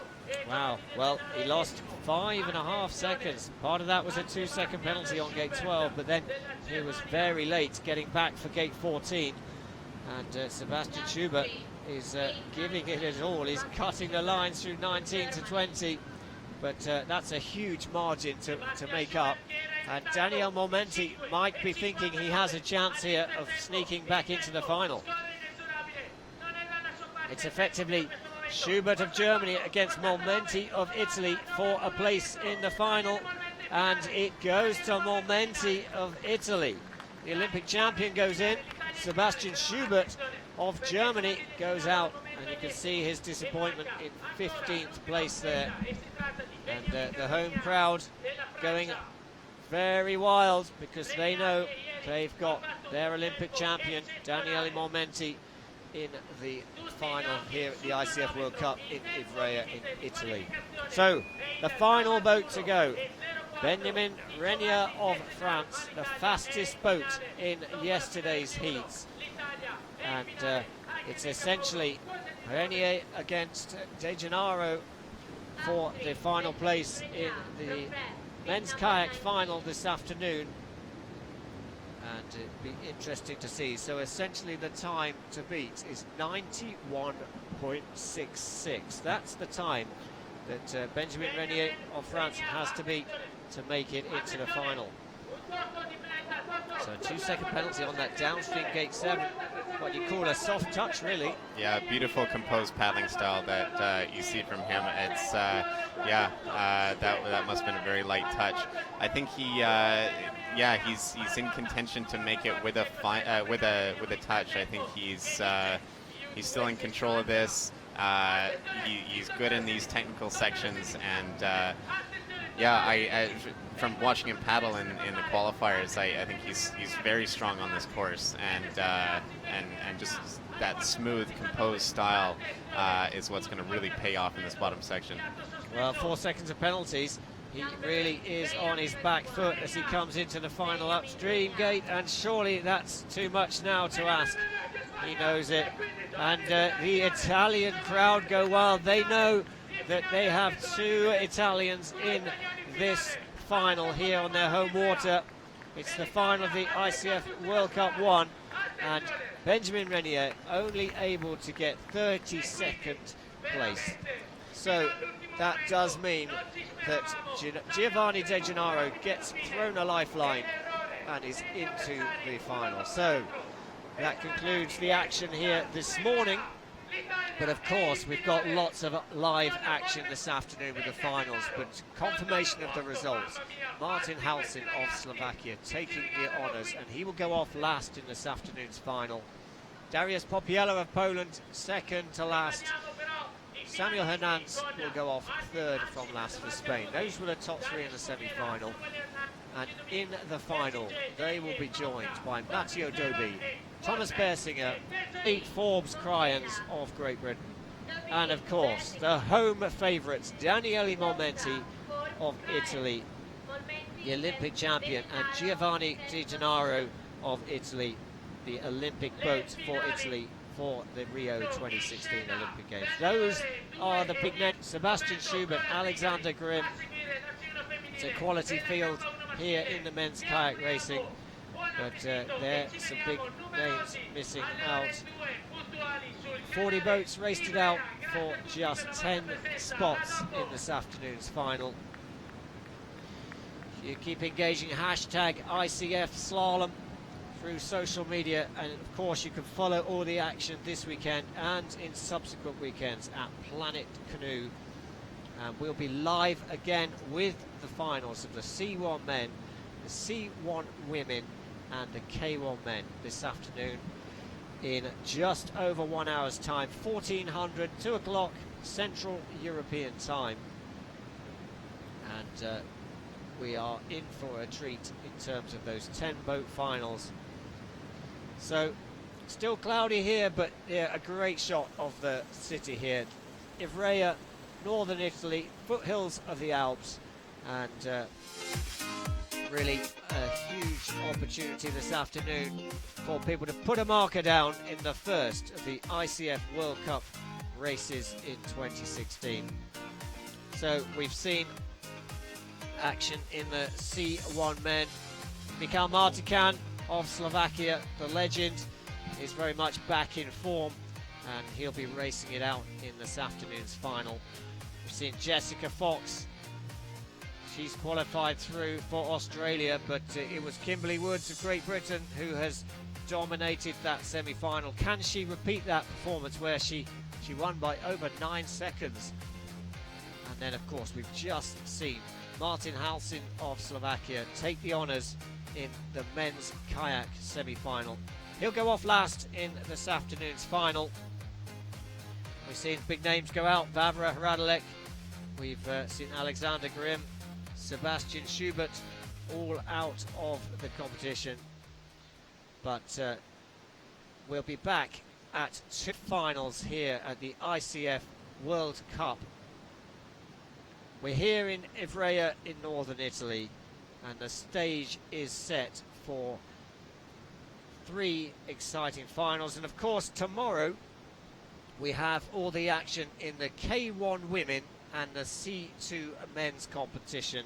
Again, all the semi-finals will be live, and then in the second part of the day we will have the live C2, the live finals. But of course from here, that's the semi-finals concluded. Join us back at 1400 Central European time to watch the live finals of the C1 Men, the C1 Women and the K1 Men.